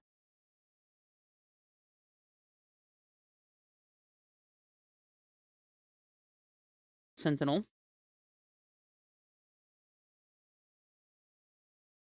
We're just drawing all the Summoners packs, too, and no lands. What is happening here? Should we be hard casting Force on the Sentinel? I don't think so.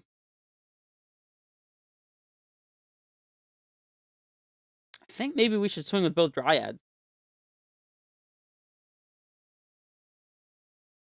Nah. They've got 5 damage to our 4, so that would be nonsensical. Finally a land. That's good. And I guess we're just passing.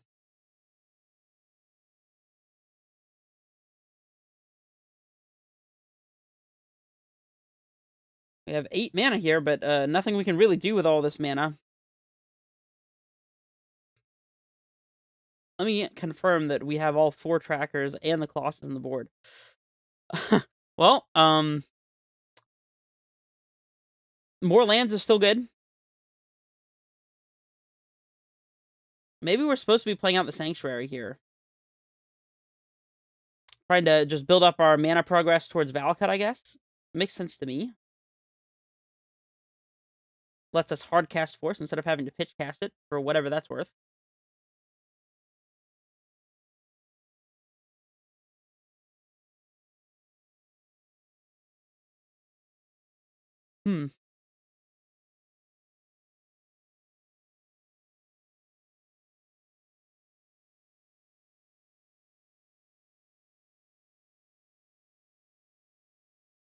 They're not doing anything, so they probably have things like... what's the name of the card? Blacksmith Skill in hand? I would assume that's one of the cards they have access to here. I mean, I feel like we're not winning this waiting game, unless our opponent continues to draw lands like this, I suppose.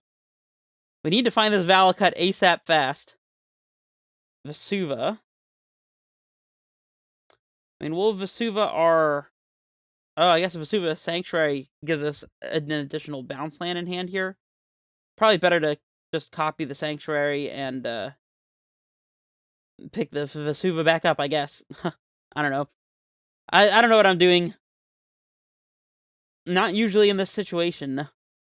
Still don't think it makes sense to attack here either.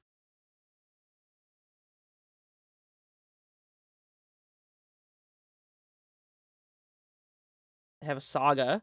I think we should force hitting the Saga and the Sigarda's Aid, perhaps. We can do this at instep, I guess, in case they want to play out a hammer or something. Do we have to hold the force for hammer here? We could also just Boseiju the Saga. I think Boseijuing the Saga is a little bit better.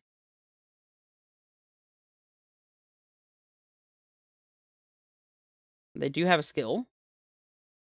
I guess we're just gonna force here, and if they do have a hammer, then we'll be able to play a bounce land and pick up. Ooh, if we do this, we have to let them draw with the Sentinel. I mean, we can always force pitching Summoner's Pact. It's really pretty free to do here since we have so many of them. I'm okay with this. This way, they're not even getting the land from the Boseiju. Spell Pierce. We'll pay. Our opponent's down to 1 card. I feel not as bad about this.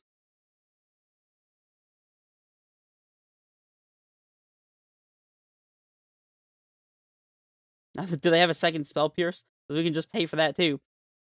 That was kind of a useless Spell Pierce they just cast there. I'm definitely paying the 1. They can force this if they want to. Or, you know, Spell Pierce this again if they want to. Sure. Now we know our opponent has 0 cards, so we can just untap, play Bounce Land, Boseiju the Saga, and be pretty happy with our spot, actually, so.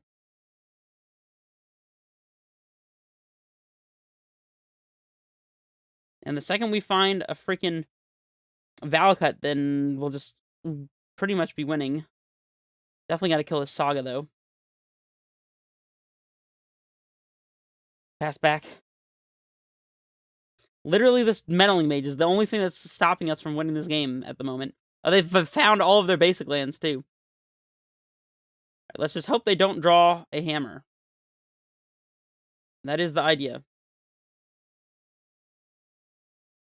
Stoneforge. That is a hammer that they found. I mean, I can't complain because they have 4 Stoneforges, 4 hammers, and like maybe some number of Steel Shaper's Gifts as well. Oh, they found Cauldra? Okay. That makes sense. Castle's not doing much here. I'm gonna keep it in hand for Valakut purposes, I guess. And we're just getting owned by this Meddling Mage. What is happening?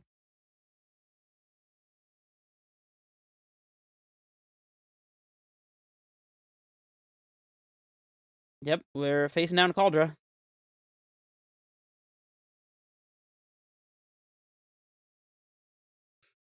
Yeah, this is a game that we could easily have won if we still had Colossus in deck, but we don't.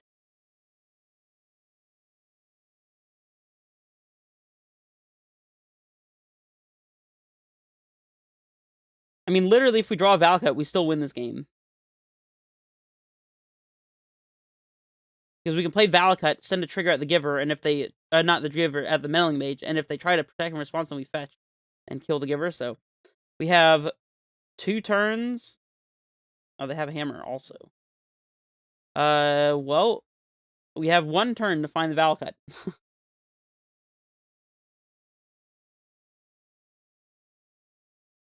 I don't know, maybe throwing off the Boseijus and the Force of Vigor was bad, I don't know. Or maybe paying for the Sentinel was bad. They wouldn't have Sigarda's Aid in play right now. And they have Stoneforge. Okay. Well, we need to top deck exactly Valakut. And even then, we may not actually have a win here. We'll have to see. Valakut. Valakut off the top. That's not Valakut. Well, we'll go to game 3. And I guess knowing that they're playing specifically Meddling Mage, the Cultivator becomes more interesting. They have Spell Pierce, but we didn't see Mana Leak, so maybe Cavern's not that great here. Pack seems good. Dismember seems good. I think we'll just run it this way. I guess we could have also have drawn Explosives to clean up the Mage as well. That would have done it. Ugh, down to the wire. Last game of the match. Can we get the 5-0? All comes down to this. We could have drawn Map for Valakut. We could have drawn Explosives. We could have drawn Valakut. We could have drawn Tolaria West. There's so much we could have drawn there. Right, we'll be on the play. So, this hand is interactive, but it doesn't really have a plan. No bounce land. We have to transmute for Titan, and that gives us one less land in hand. I think we easily mulligan this. And this hand has the Titan. It has Grazer to block. It has Amulet. It's missing basically just bounce land, but we are going to keep. I think we're bottoming a Grazer. I think it has to be Grazer. We could bottom Misty Rainforest instead, and just hope to draw bounce land. We go turn 1 Amulet, turn 2 Tolaris, turn 3 bounce land, Grazer, Titan. I think maybe bottoming a land here is better. Also, Grazer gives us an additional chump blocker. I think it's better to bottom the random land, because we're more likely to draw a random land than we are to draw specifically a ramp spell like Grazer. But I think I like this better. And we are going to expose our Amulet to an effect our opponent could have, like Prismatic Ending. Maybe it's wrong, but I feel like we are not going to be able to play around that this game anyways, so just getting the Amulet out now makes sense to me, so they can't spell Pierce it. Although I don't think they'd hold up Pierce if we didn't play turn 1 Amulet, but... Hallowed Fountain. Softer. They have Sigarda's Aid here. They just have the turn 2 double hammer. I mean, we can block at least.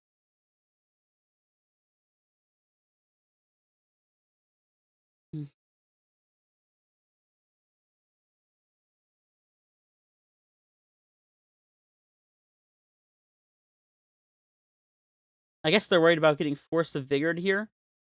Maybe they're like, well, we could play out Sigarda's Aid, but then Force hitting Ornithopter and Sigarda's Aid just sends us to the Stone Age. Well, you know. We could draw Force of Vigor as well. We could punish them for it.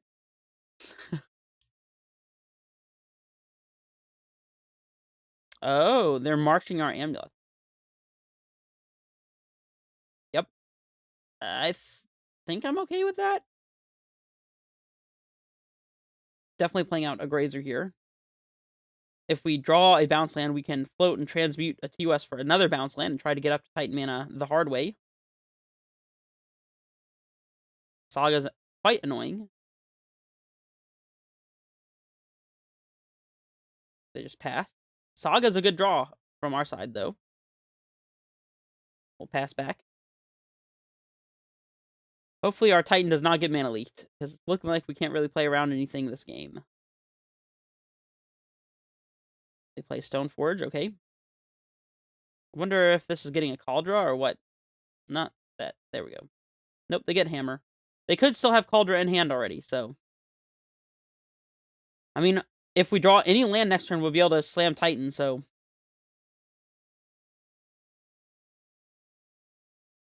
Obviously, we're holding our Grazer here because there's really no reason to play it, and if we top deck a Force, then having a Grazer to pitch to it could be nice.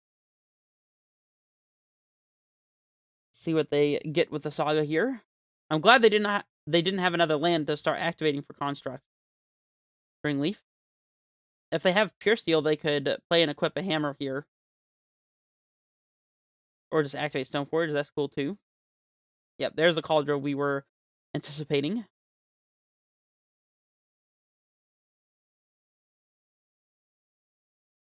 I think we're supposed to not chump.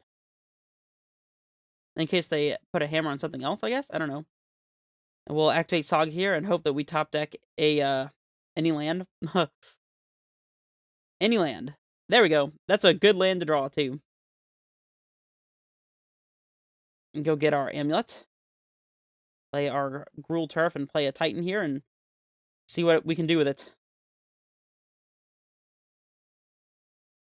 We can just pick up a Seiju here.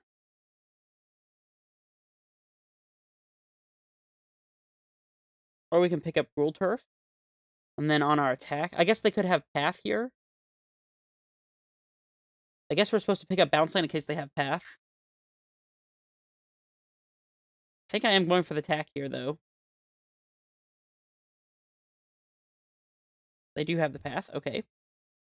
Yes. We'll get the basic Forest from the Path. And does Boseiju even do anything here? If we get Simic, that's 6 up to 7 with the Grazer, doesn't really do anything. We can get another Saga and a bounce land and immediately transmute Solari West now. And potentially even be able to play around Spell Pierce next turn. I think that's probably the best. I'm gonna go for that. They should have waited for us to get the haste land, by the way.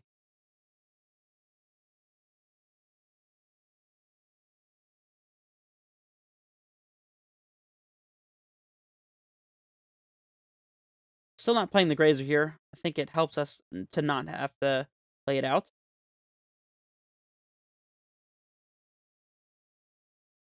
Oh, maybe we could have attacked there. Would have been fine. Getting our opponent below 16 is relevant for the haste and double strike kills, so probably attacking would have been better than not attacking, but is what it is.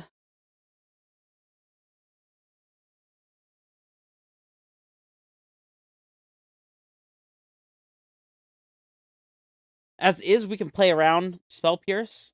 If we play Gruul Turf out and then Grazer it out, we'll have 3, 4, 5, 6, 7, 8, 9, 10, which is enough to pay for double Spell Pierce. So probably is right to Grazer out Gruul Turf this upcoming turn, assuming they hold up double Spell Pierce. They play Pure Steel Paladin, okay.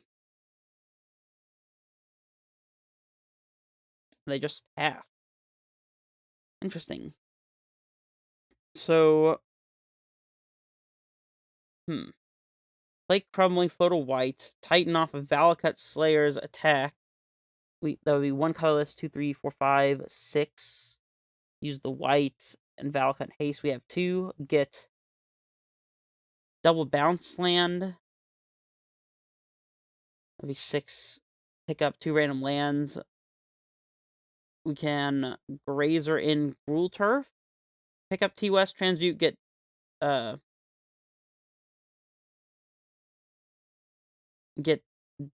Dryad, play a land, kill Pure Steel. I think that's the best way to go about this.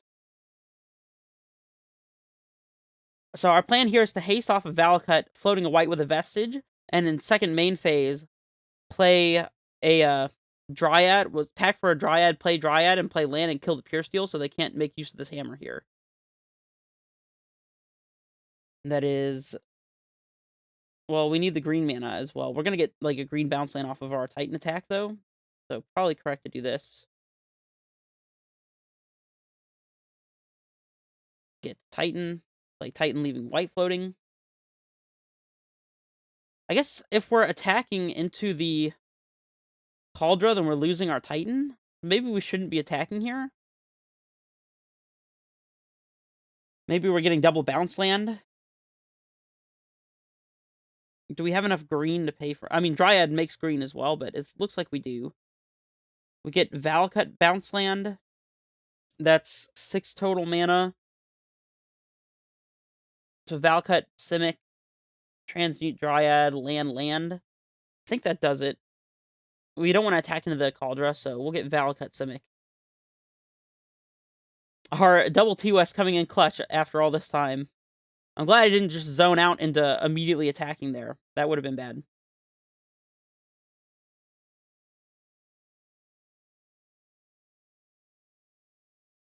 And I think we should be good on paying for double pack here, so... We'll get Dryad. Play Dryad. Play land. And kill the Pure Steel Paladin for sure.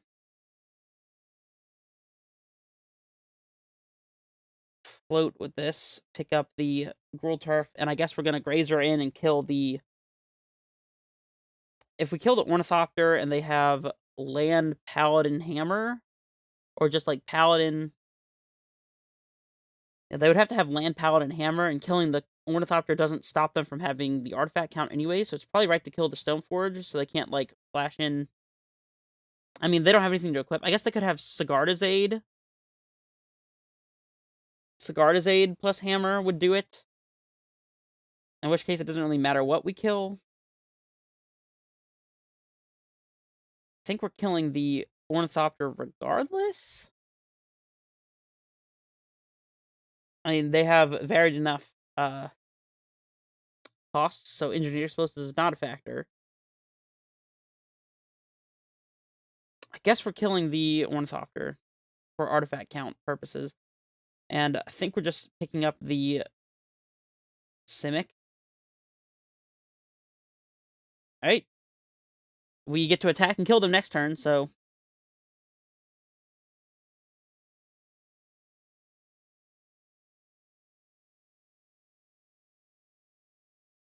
They'd have to have double path to stay in this game, I think. Because otherwise, Dryad plus Valakut's still gonna get them. They play Stoneforge, sure.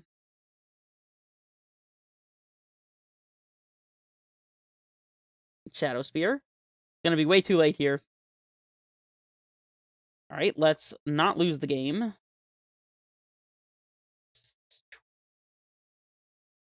think we have it this turn.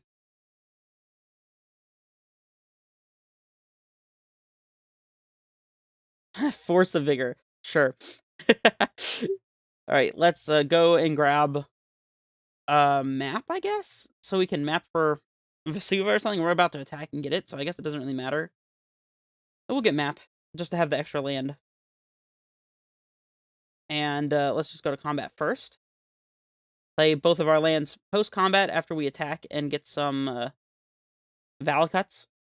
They don't even have any mana up to answer our Dryad, so we know that we're 100% good to get Valakut, Vesuva copy Valakut here.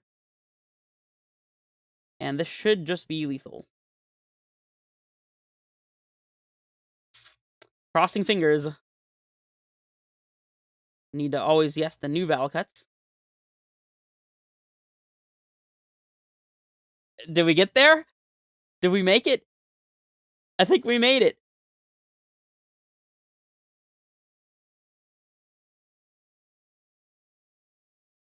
Bang! We got the 5-0 with 4 trackers in the deck. Take that, House of Mana. Take that. Whew. Obviously, the list is perfect. Wouldn't change anything. Nah, but for real, if I'm being honest, I don't think the tracker is a bad card for sure, but four copies is way too much. 3 copies easily covers everything you need, and I don't think a main board tracker is that great, although obviously drawing the main board tracker against our 8-rack opponent was, that was extremely nice, but usually tracker is kind of dead in the main, so I don't recommend playing tracker in the main deck, but if you want to be playing your trackers in the sideboard, anywhere from 1 to 3 trackers I think is super defensible, and I do definitely disagree with House of Mana. I think that Tireless Tracker is a fine card in your Amulet deck, and it even brought me this 5-0 that I could share with you guys, so thank you very much for that, and thank you for House of Mana inspiring many more people to explore the card Tireless Tracker more in depth, even if he's not a big fan of the card. And yeah, if I had to run a list with Tracker, I would probably do this with the 4 Explorers. Some people like to play a second Azusa, that would be fine as well, but yeah. I mean, I think this list is a good place to be if you want to be playing Tracker, you know, minus the 1 Tracker in the main. And yeah, I don't really have much else to say. I'll see you guys in the next video. This is Red Face Menace, signing off.